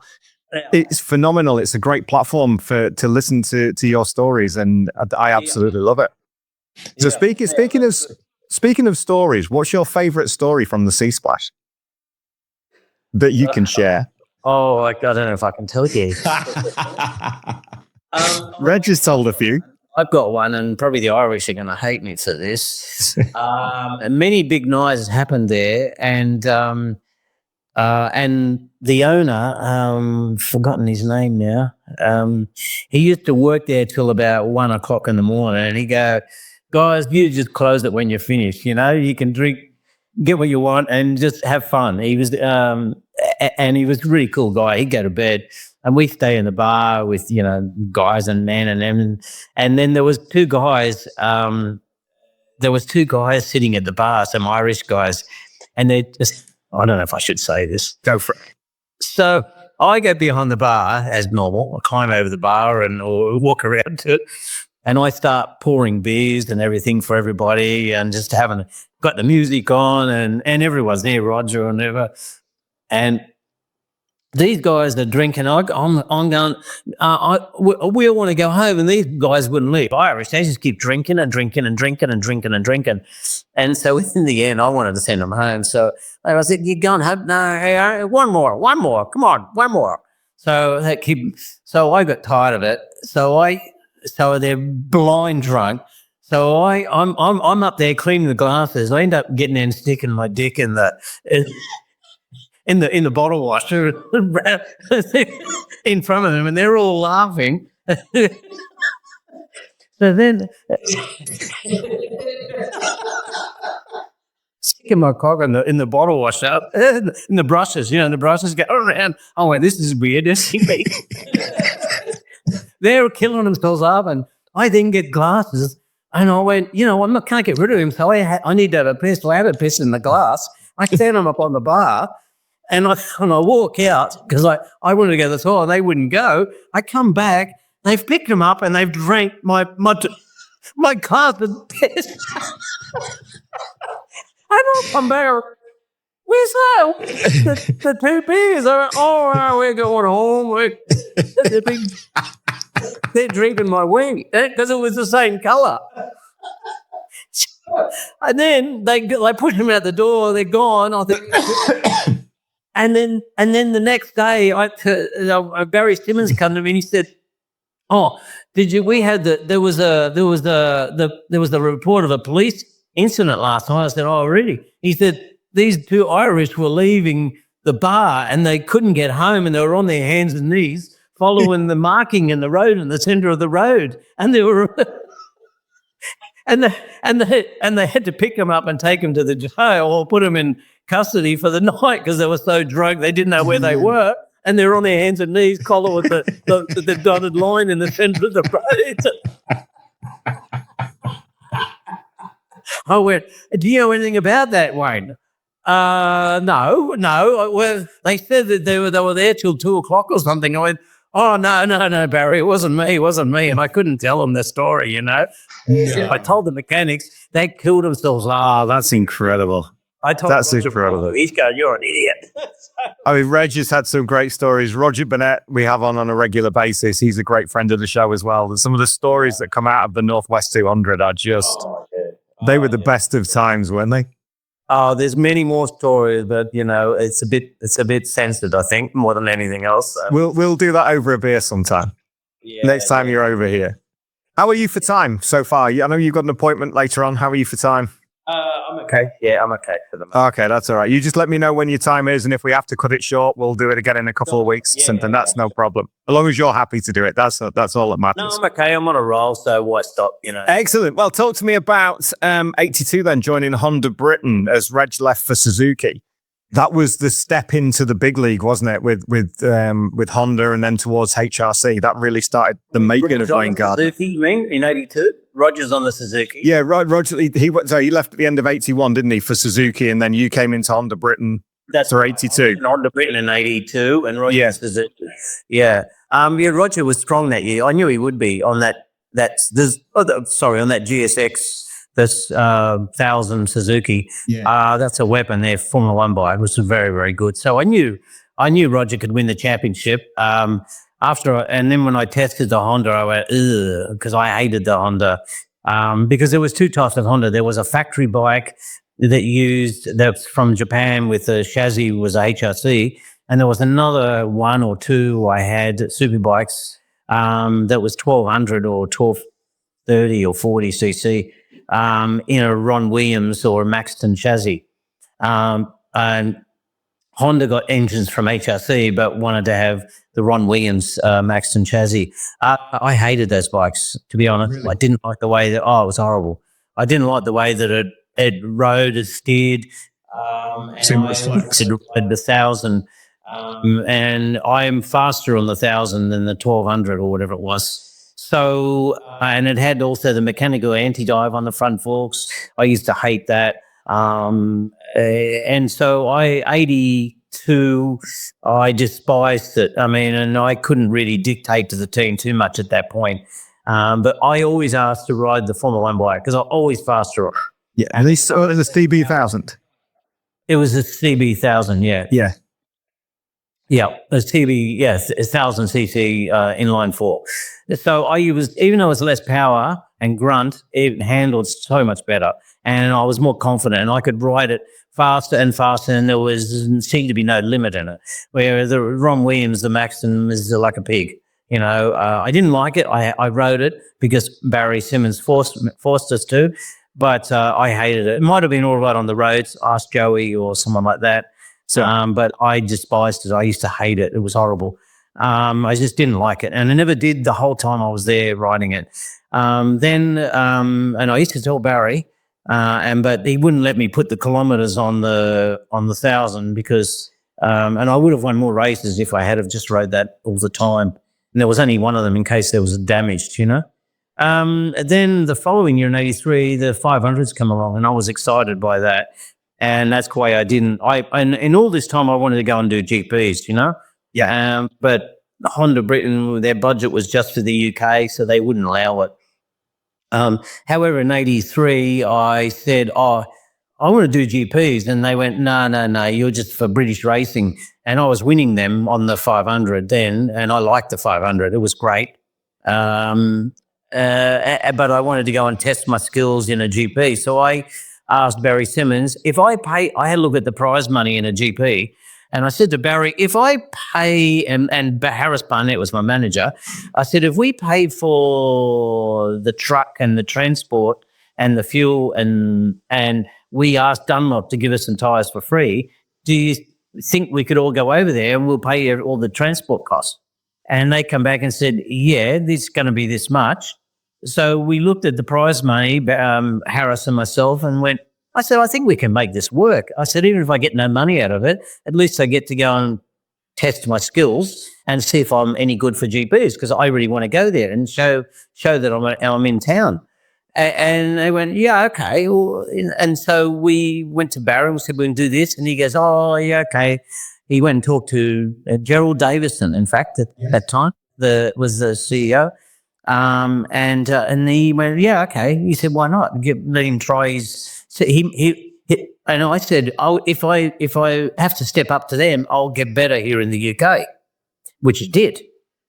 And so I went over there, and that's when the Uncini accident happened. Indeed. That was the first time. So that was my first TT. First Ashen TT, yeah. The Daston TT, correct.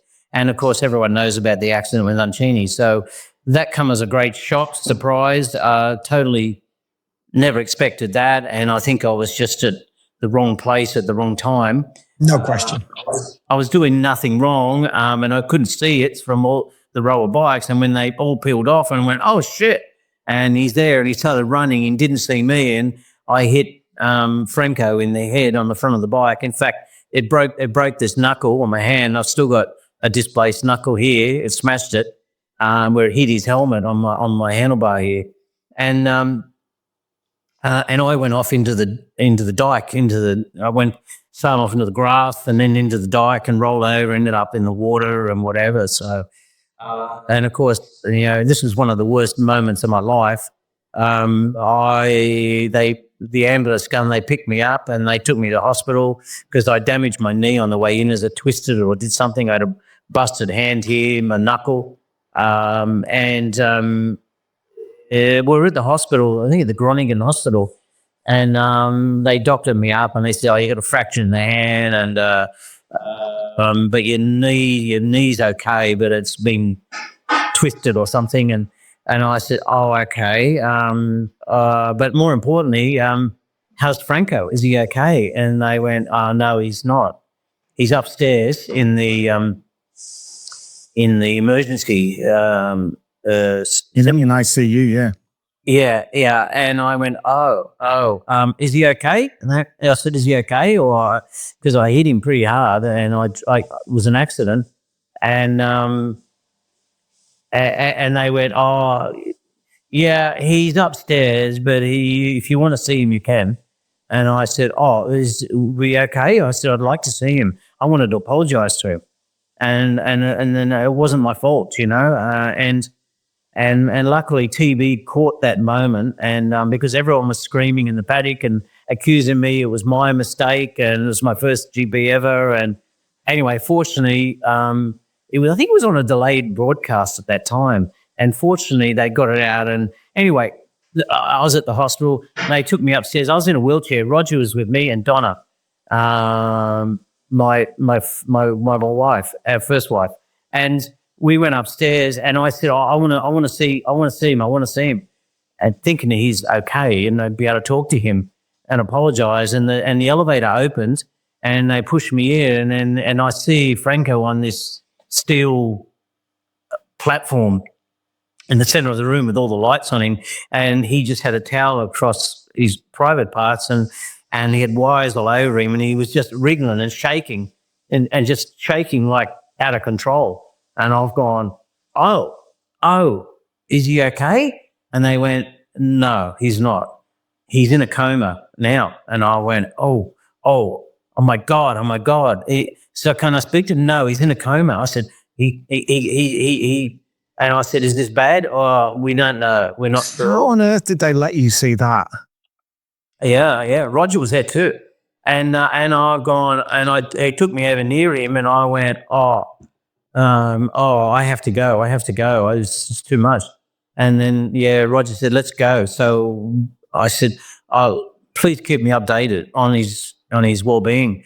And they put me in the elevator, and then we went downstairs, down to the bottom, the reception, and the door opened, and there was a mass scrum of photographers and people, of chaos there, of emotional screaming and crying, and it was and they pushed me out there, and the cameras are going off, and I'm looking up, going, oh my God, and the family, you kill my husband, you kill him, my children, they're crying and they're screaming, and I'm going, and I was there because everyone thought it was my fault. At that point, yeah. TV footage at that point. Because don't forget, that wasn't on TV until a delayed cast another week or two away. And I went, no, that's not me. No. And everyone there asking me, and I said, all I want to know is the okay, and he's in a coma and blah blah blah blah. And I said, and everyone, it was complete emotional chaos there. It was horrible. And and you see these movie scenes. It was one of those worst scenes you've ever seen. And I said, Roger, Donna, get me out of here, get me out of here, get me out of here. So we kind of push our way through all the scrum and get out there. And I've got a leg that was bent and twisted and a cast on my arm. And they put me in my car. And, I had a Honda at that time. And then I said, drive, Rog. So he drove me home. And myself and Donna are in the car back to England. We had down to the ferry and then get the ferry across and, of course, back up to Lincolnshire. So, and I had a little house up there in Rugby and that I bought in 82. It was my first property development, essentially, my first purchase of a property, which I was very proud about. And so we went back and I just laid low. I wanted to leave. I didn't want to continue with the sport. I thought I'd killed somebody. I went through a lot of emotional baggage and stress after it. Barry Simmons says, if you want to quit, I understand because I talked about it. I want to go home. I want to go home and see my mum and dad. And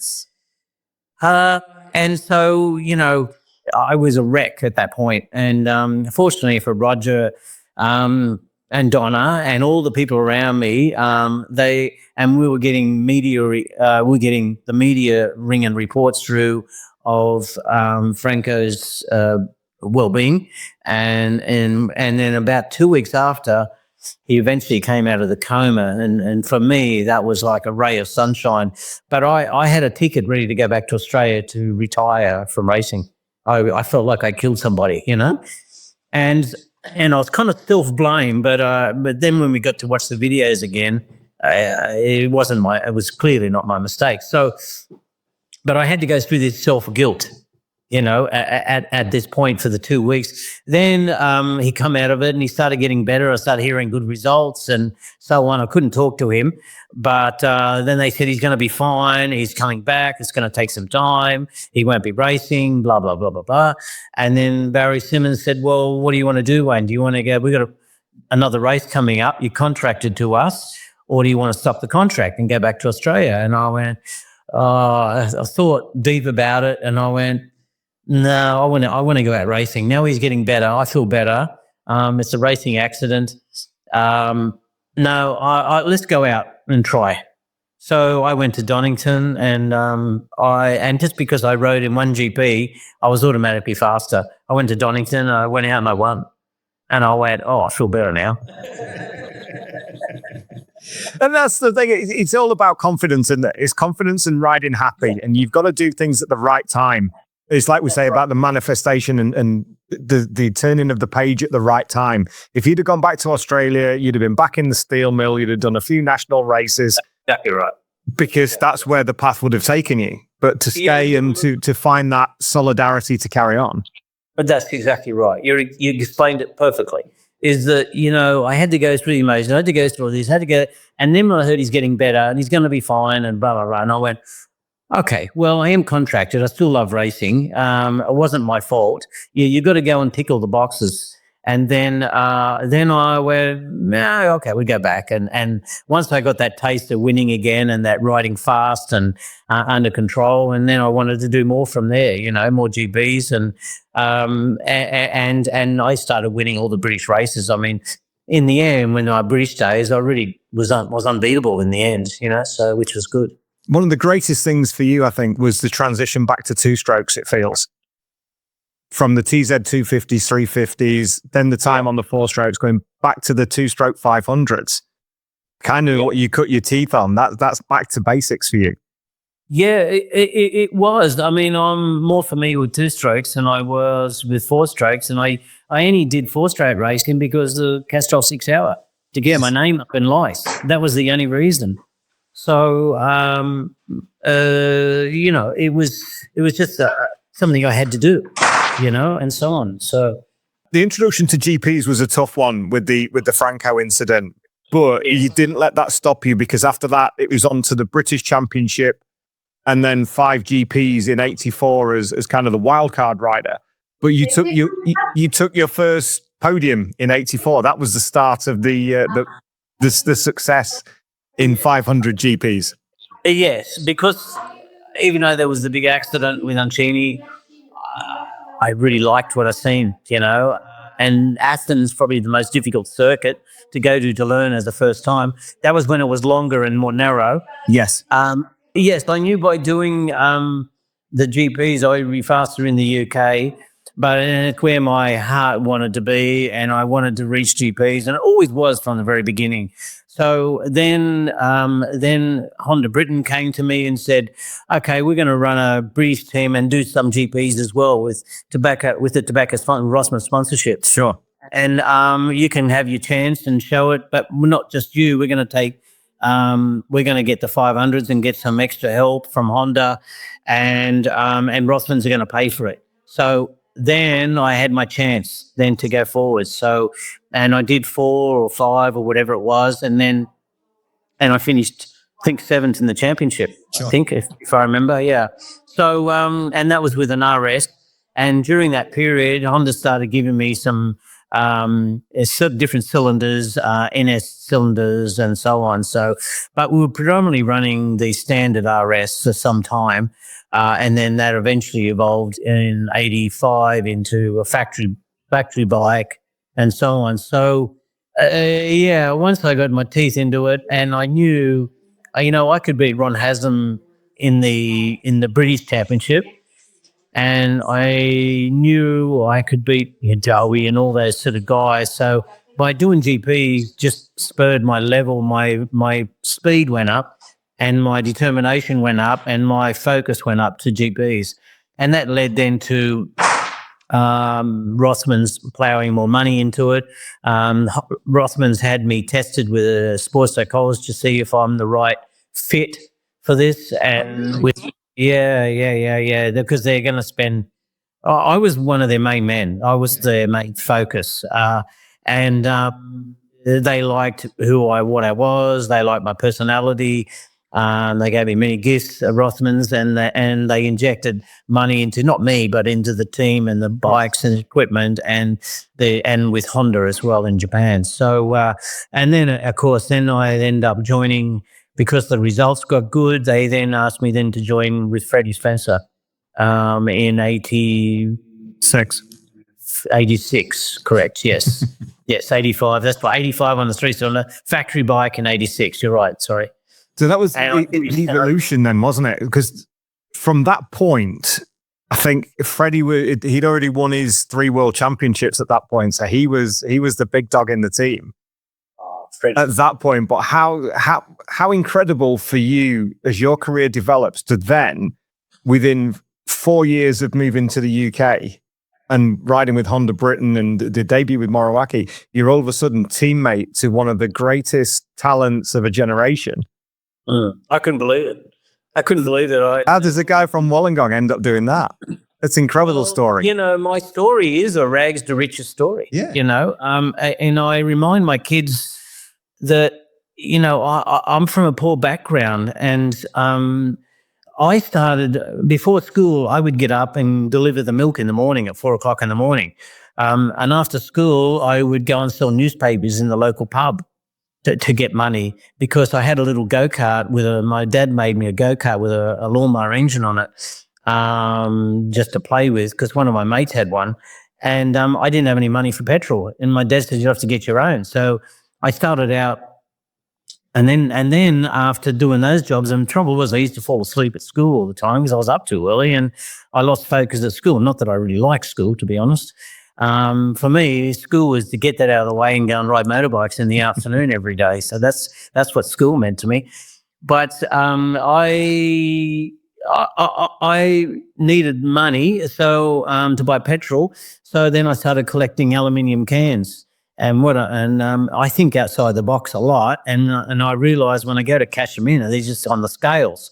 So then so when I got all the cans, my dad had lots of old truck bolts and so on, so I'd smash bolts inside them, inside the cans, so they weighed a whole lot more, and I'd take it and it's all from steel, Enterprise.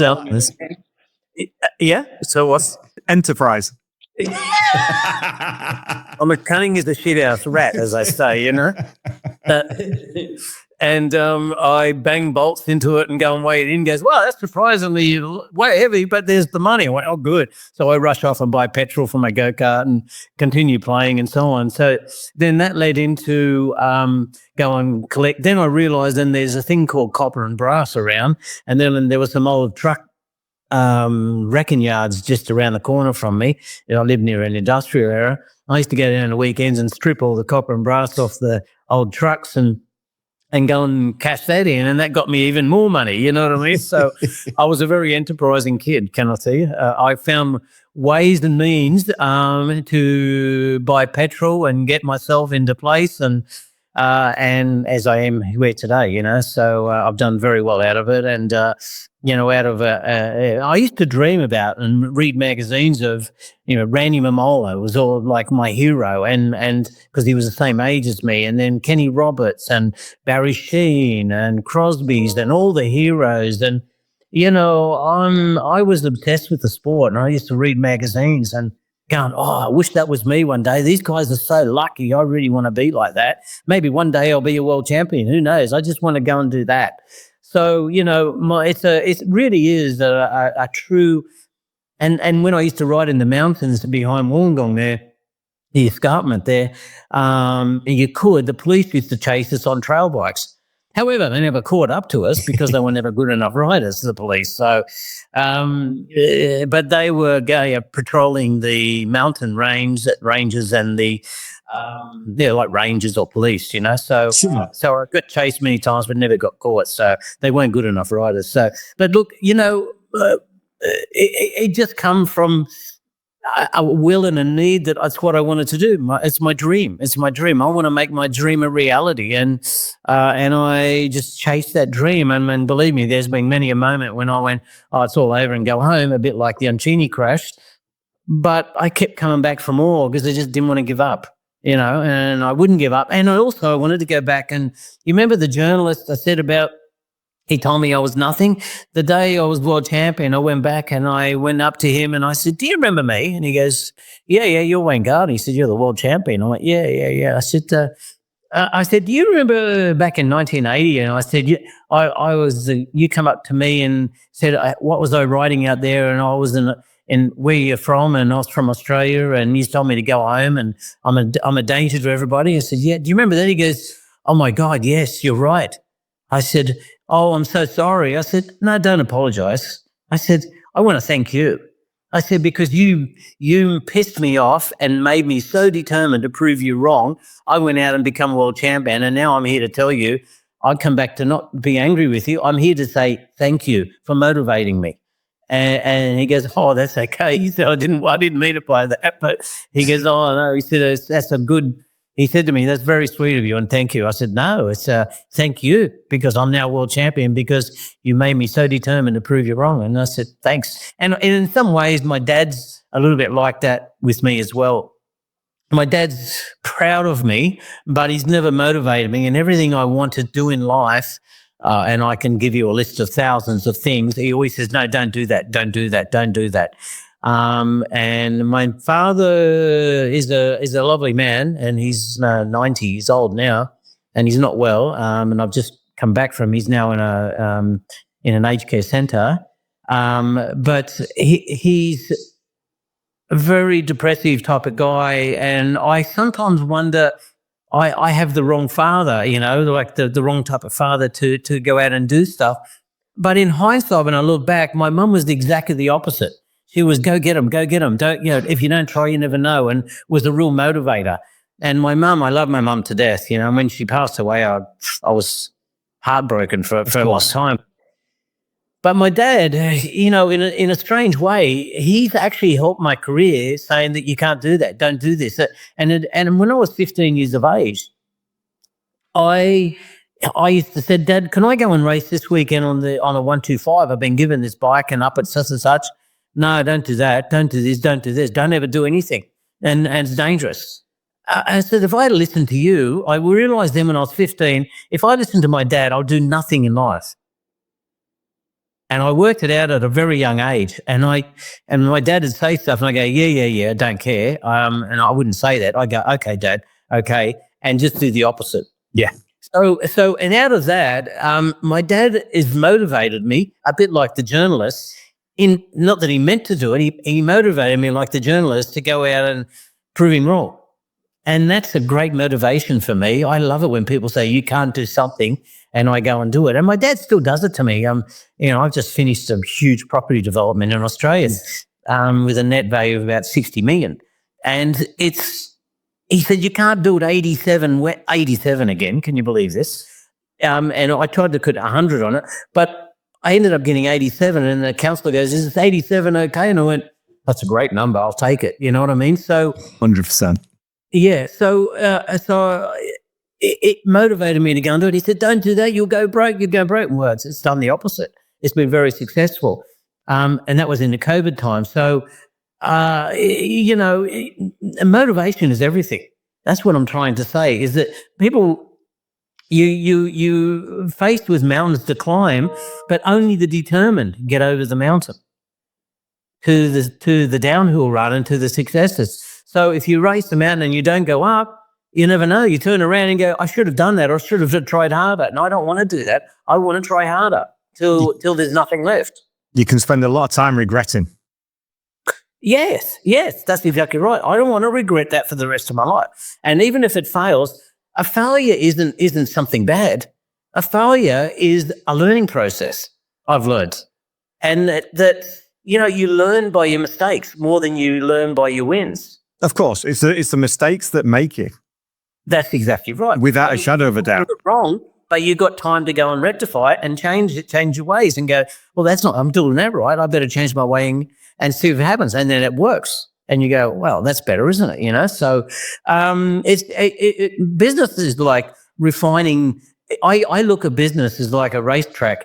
I go out and I refine the corners into, a tenth of a second, into thousandths of a seconds, and trying to get the best at every corner to make the perfect lap.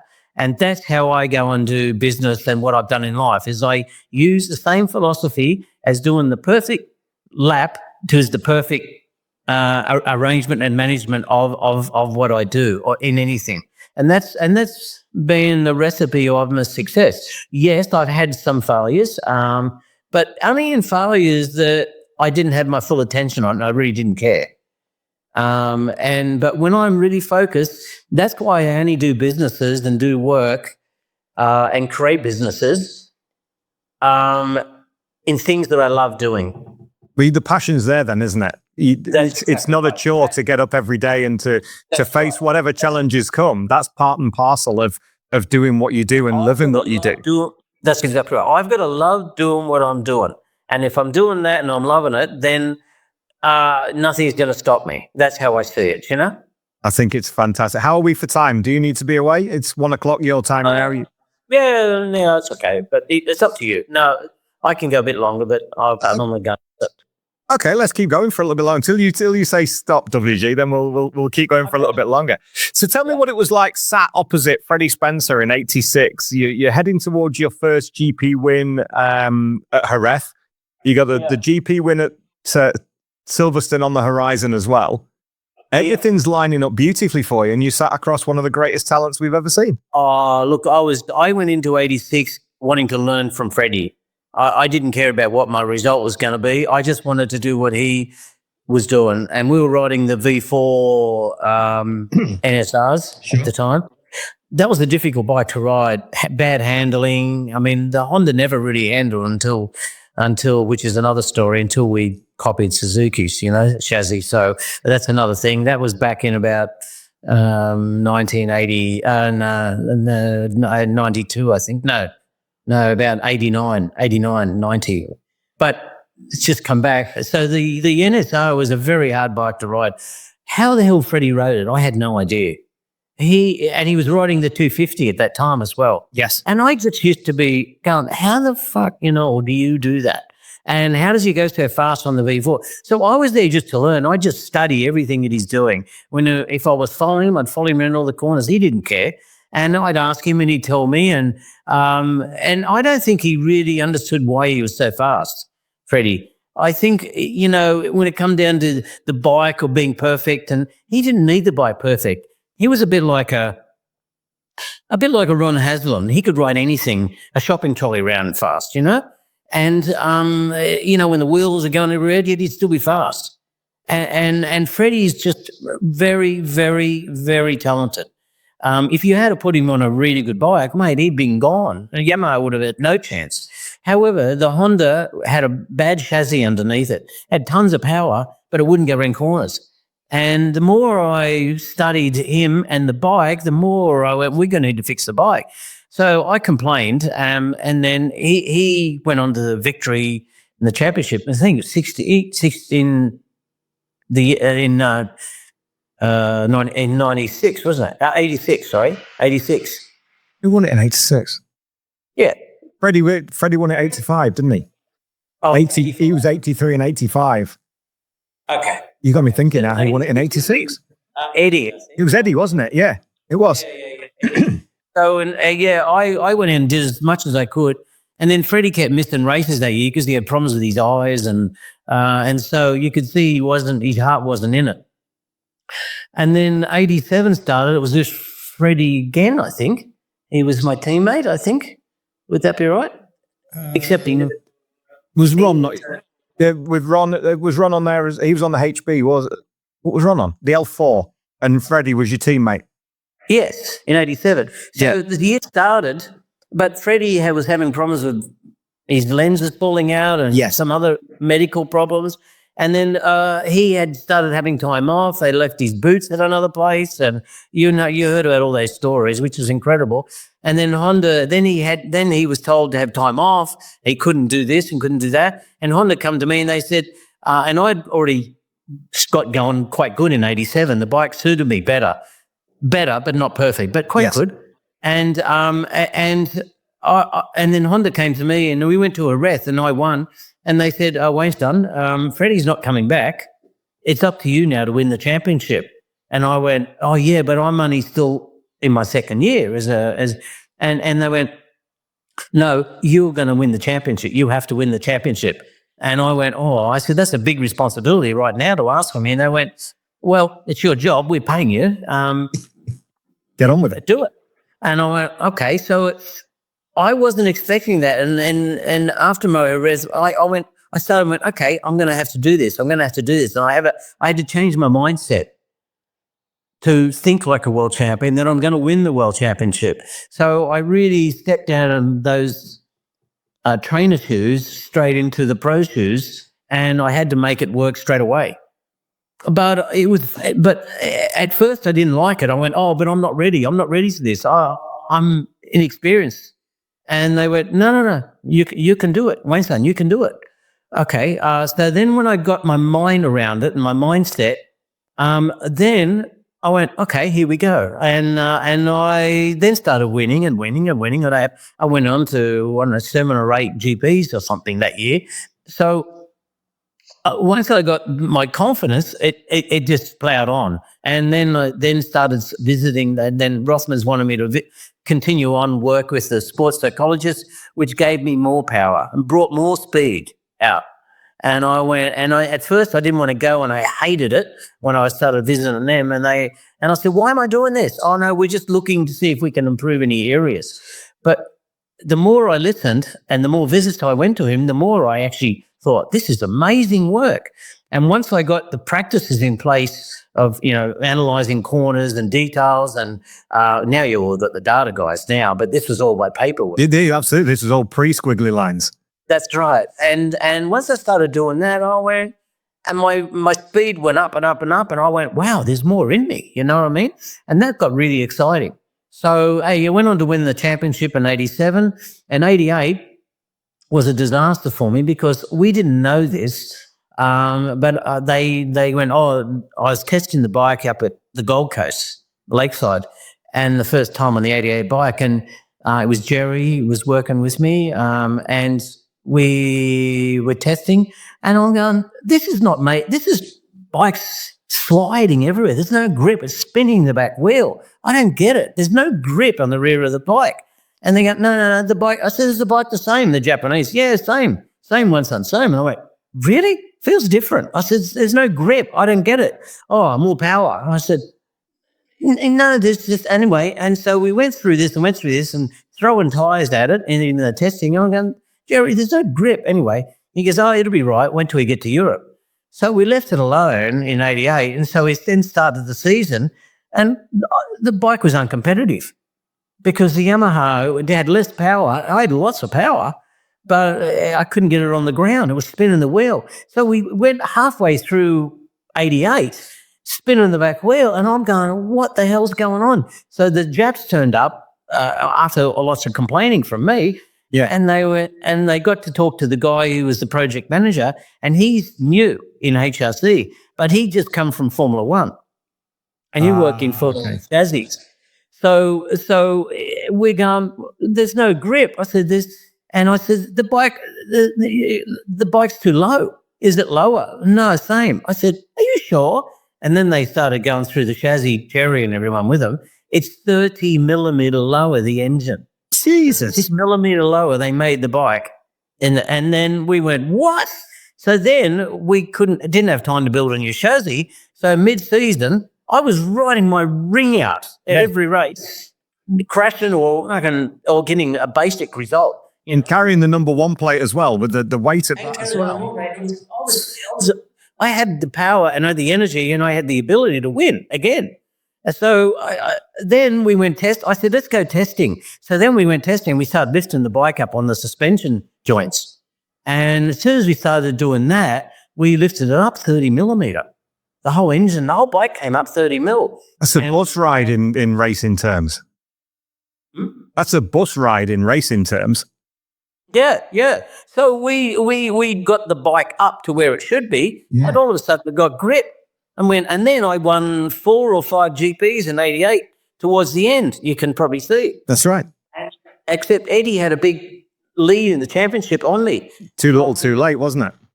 Correct. It was a lot that happened. We worked it out finally. So Honda's mistake by this engineer, by lowering the bike like a Formula One car, the lower the center of gravity, the lower it down near the ground. That's where they're coming from.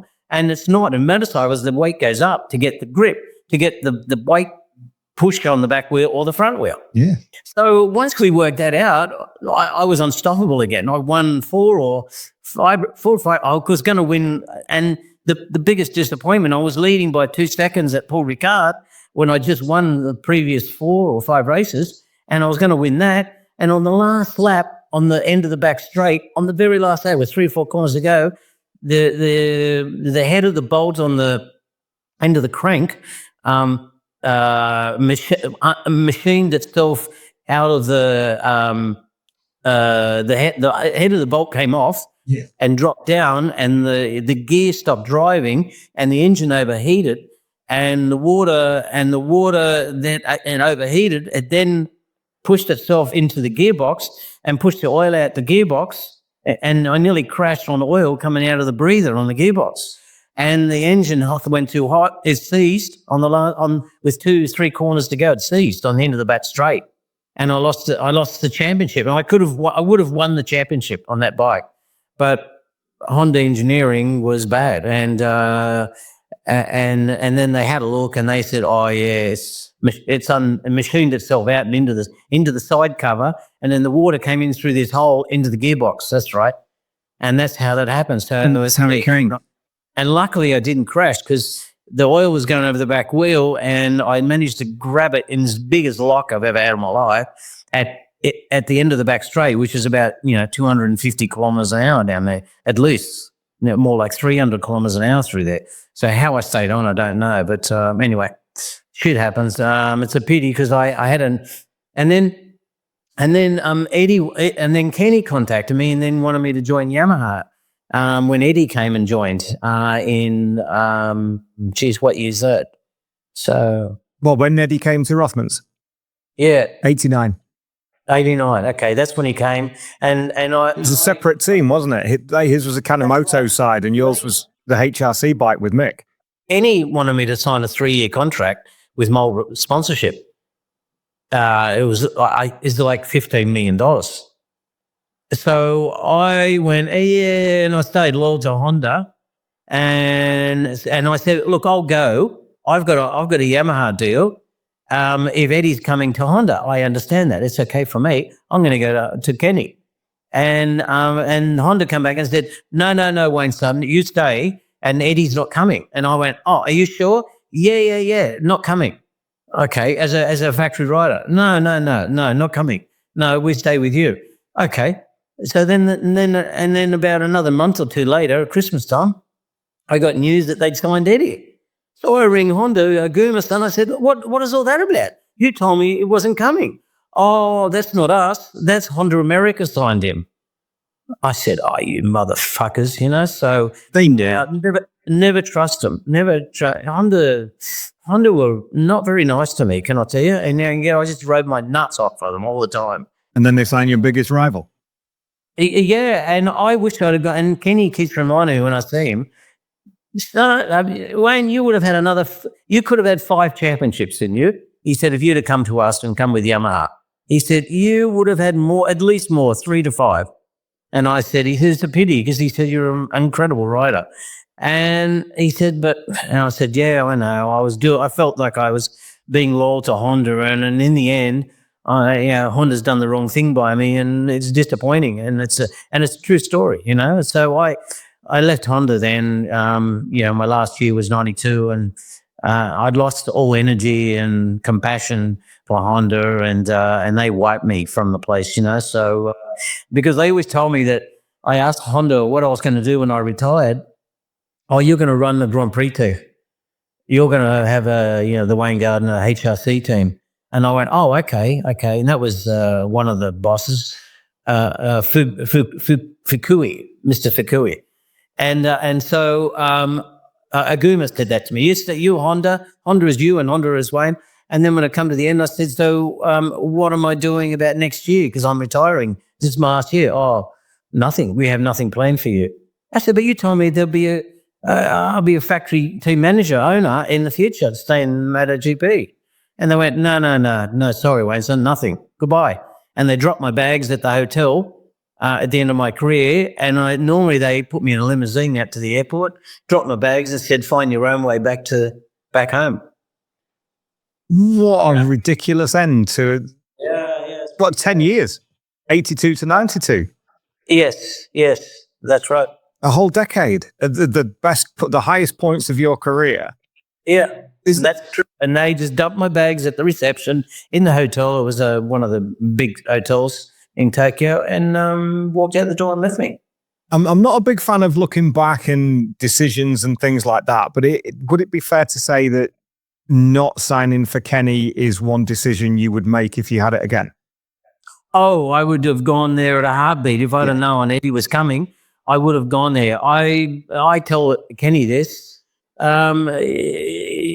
that, Kenny goes, the biggest mistake. I said, I know, Kenny. I said, I hate myself for it. I wished I had have, because there were more understanding people, Kenny's group, than the rest. And the Yamaha bike's a great handling bike, much better than a Honda at that point. And then, look, it's biggest mistake I made was not signing with Kenny. And I know it to this day. And I'm $15 million poorer for it too. So, Plus add-ons.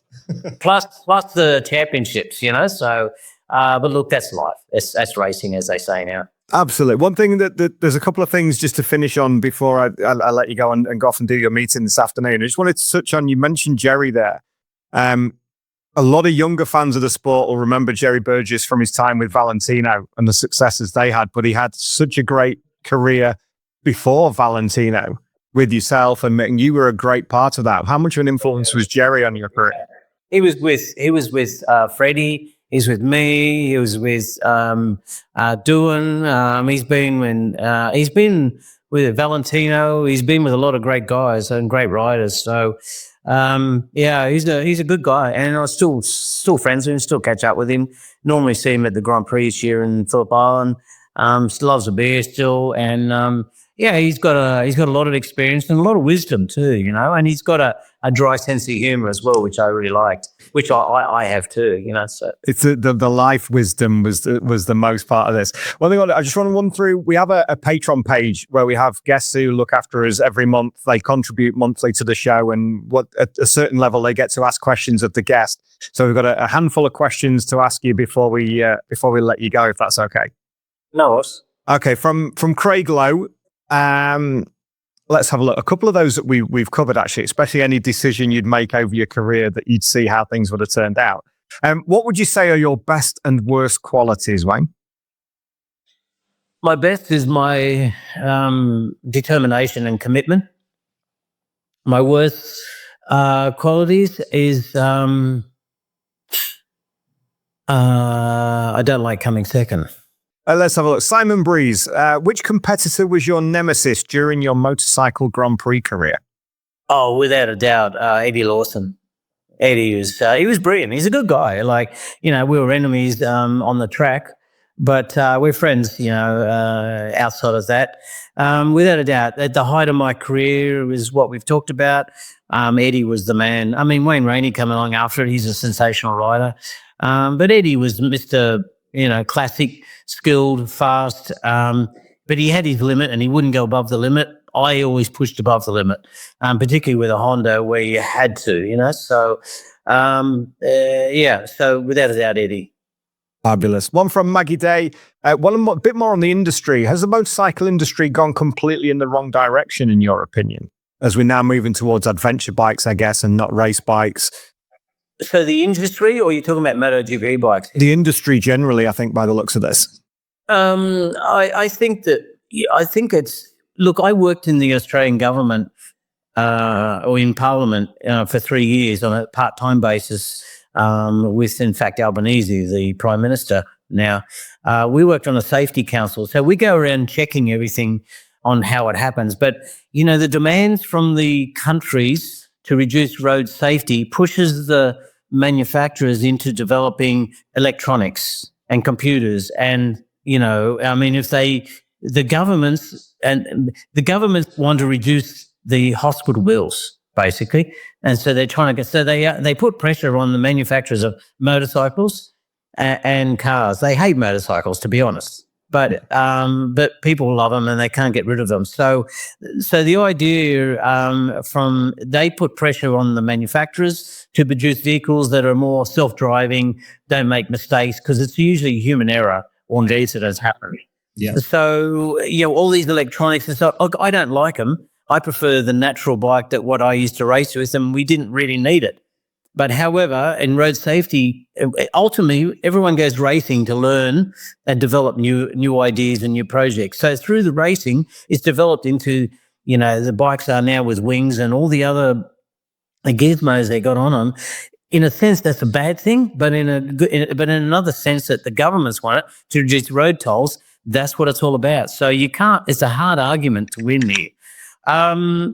Yeah, I think the bikes, I think the sports bikes, everyone's got tired. It's very tiring riding a sports bike around because you're bent over in a racing position the whole time. You get sore backs. It's painful. To ride a bike around in a semi sit up and beg style is more fun. I agree. You see more. It's more casual. You don't get a sore back. That's why they've gone into those sort of adventure bikes. I mean, people are looking for diversity in their bikes and a bike that can fit any condition. So if you get an adventure bike, you can ride on the dirt and you can ride on the tar. Yeah. And it's a sit up and beg style bike and it's more comfortable. So why wouldn't you do that? I mean, that's why BMW have had this huge resurge. I mean, who's going to buy a BMW with the engine stuck out the side? Let's face it, you don't ride that in the dirt, do you? That's totally the wrong thing. However, it's a very good enduro journey bike, you know. It does both. It does everything. I took a Ducati Multistrada out last year and instantly fell in love with it. Yeah. Best of both worlds. is brilliant to ride. They're brilliant. The bikes are fantastic now. Such good fun to ride. No, the bikes are fantastic. They're better than the riders. This is the problem. No question. Yeah, from my perspective, because I have very limited experience on the road and on track, everything. That's why I sit and do this. I can talk about it better than I can do it. Yeah. The bikes are too good for everybody. I ride them and go, Jesus, this is like a GB bike now, and they're as fast as a GB bike. But the licensing, allowing the young kids to get access to these. What they need to do in governments is get more better education for rider training. I mean, I think governments. I know people don't like this, but look at it as a learning curve of learning how to drive a car better. Go out and ride a motorbike and learn how to ride a motorbike properly, getting proper courses and get the understanding of actually mechanically how it works. And that's what I found, because I've got this open mind about how does that work. I'm quite smart with all the geometry and understanding of how this works, particularly when we went through all that with our GP bike up and down. Yeah. Now I get it completely. Now I get it. There's no substitute for learning and bumming seat time, especially where motorcycles are concerned. That's right. One last question from the patrons. Thank you for that one, Maggie, and thank you for that one, Wayne. That was beautifully answered. This is more kind of if you knew then what you know now kind of a question. From Mick Strickland, one of our great patrons. What advice would you give to yourself if you were just starting out that you wish someone had given you at the time? Well, first of all, I wished if I had my time again, someone would teach me how to ride a motorbike. And someone very talented, like a very skilled guy that's got racing experience. I wish I had a Kenny Roberts, like Randy Mamola had Kenny Roberts and other guys to teach him. I never had that. And if someone come along now, I would listen to every word they say. It's a pity my son doesn't listen to me, Remy, but I. That's a whole other story. Yeah, that's another story, correct. But I would accept, and I would change my mindset on it, that I would go and get somebody really, really good to teach me how to ride properly from the beginning, the correct style for your plans. And that's what I think is essential. So for any fathers and sons, they should be out there thinking, and girls, if they want to go out racing, then go and get the best expertise training you can get, because it'll be valuable for the rest of their life and for results and for their safety. Of course. The most important is for the safety, isn't it?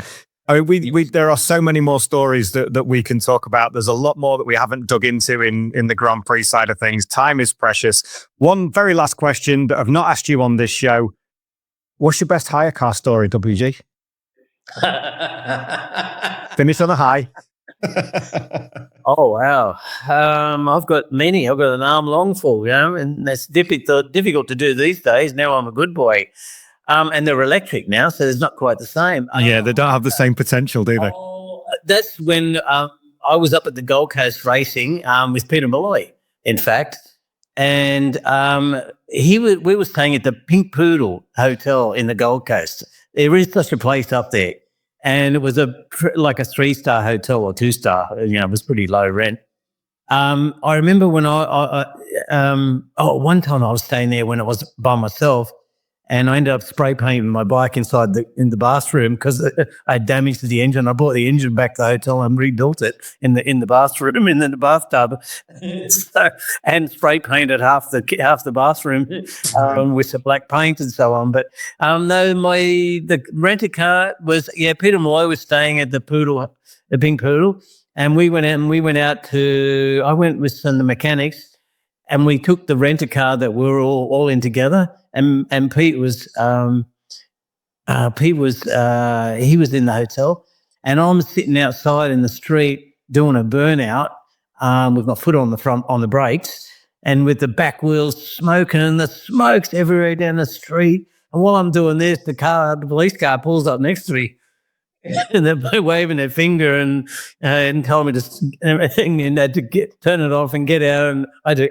And I got a fine from the police, and I said I wasn't really doing it long. And then they moved the car forward, and there was about a 6-inch seat hole in the road, and we couldn't get it out of it because it had gone down into it. So I've been sitting there for 20 minutes burning the tire out, and Pete came out because he seen the police had turned up. And he goes, "You fucking is a fucking asshole and dickhead," and you did that. And the police were not happy but I couldn't get out of the big hole in the road, and I got a fine for it. And Pete had to pay for it, and he was really pissed off at me because we had to pay for the repair of it all. Money was hard enough to come by at that point without you doing that. Oh, we've been other ones I've been driving along. Oh, I tell you the best rent a car as well. I race cars at Bathurst, and I was racing the Commodore. I was racing a Holden Commodore. I had a race team. I owned a Coca-Cola racing team I built up, and I'd had a shunt in the car, and we needed spare parts. So we went and rented a car, and we stripped the car of parts to put onto the race car. Stick it on the race car. Brilliant. Yes. Yeah. We stripped the parts off the car, and then when we finished the race, we took them back off. Everything was worn out, and put it back on there and gave it back to them. Enterprise again. Enterprise again. Yeah, exactly. I think it was a tail shaft or something we put in, and not brakes. There were certain components, electrics or something. Yeah, transferable components. I'm a very enterprising guy.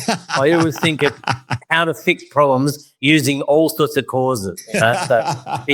And plausible deniability. Stripping a rent-a-car down for rate car finish of Bathurst. And we did. We finished 4th or 5th or something like that, and then took the parts off and gave the car back and didn't tell them. Fantastic, Wayne. This has been an absolute treat. Thank you so much for your time. I've thoroughly enjoyed every minute of this, and I'm sure our listeners and viewers have done the same. Let's do this again sometime. There are so many more stories. If you've got the time, I've got the time without a shadow of a doubt. Let's see how we get on, and I hope you've enjoyed it as well. Oh, absolutely, loved every minute of it. In fact, I want to talk to you again because I've got a product I'm releasing this year. So, yeah, and I'm not going to tell you just yet, but it's no problem. My own brand of something's coming. Awesome. Let's do this again. Let's catch up on the stories that we've missed from GP times. It's just at the moment, but I'm launching a pretty exciting project. Excellent. I look forward to that. And 4 years in the development. Good grief. And you're active on the social media as well now. You've got your YouTube channel, the Instagram. You're getting used to this modern technology world. Yes, I'm on Facebook, Wayne M. Gardner. I'm on Instagram at the real Wayne Gardner. I'm on my website, new one, www.waynegardner.com, and on YouTube at Wayne Gardner -87. There we go. We'll put the links in the description below so everybody knows where to find you. Thank you. Yeah, I'm looking forward to it. It's growing. It's growing fast, which is kind of pleasing, particularly when I've got a new brand of something coming out this year, which it's all in preparation for that. Wonderful. Well, when that's ready, we've got each other's number. Let's hook up again. Let's do this again when it's ready. We'll launch the product and we'll talk some more stories as well. No worries, Dave. Thank you. Thank you very much for your time, and hello to all the listeners out there, and I hope you enjoy the fun, some of the fun that I've had over the years in my career. There's more to be told. Wayne, thank you so much. Enjoy the rest of your day, mate. It's been a true pleasure. Thanks so much. Thank you. Thanks, buddy. Thanks, Dave. What a fantastic fella. What a fantastic chat. A massive thank you to Wayne for his time. 2 hours and 20 odd minutes of pure joy. Absolutely superb. Next week, it's another one from the 80s, but also one of the best commentators that we've had in the business. We sit down with Keith Ewan to find out all about his background, back in his racing history, and some of the great stories from his commentary alongside the brilliant Julian Ryder. Another one that I can't wait to bring you. Make sure you like and subscribe. And if you're interested in sponsoring the Keith Ewan episode, drop us a message on offtrackhost@gmail.com. Thanks so very much for watching, and please do look after yourself. Bye-bye.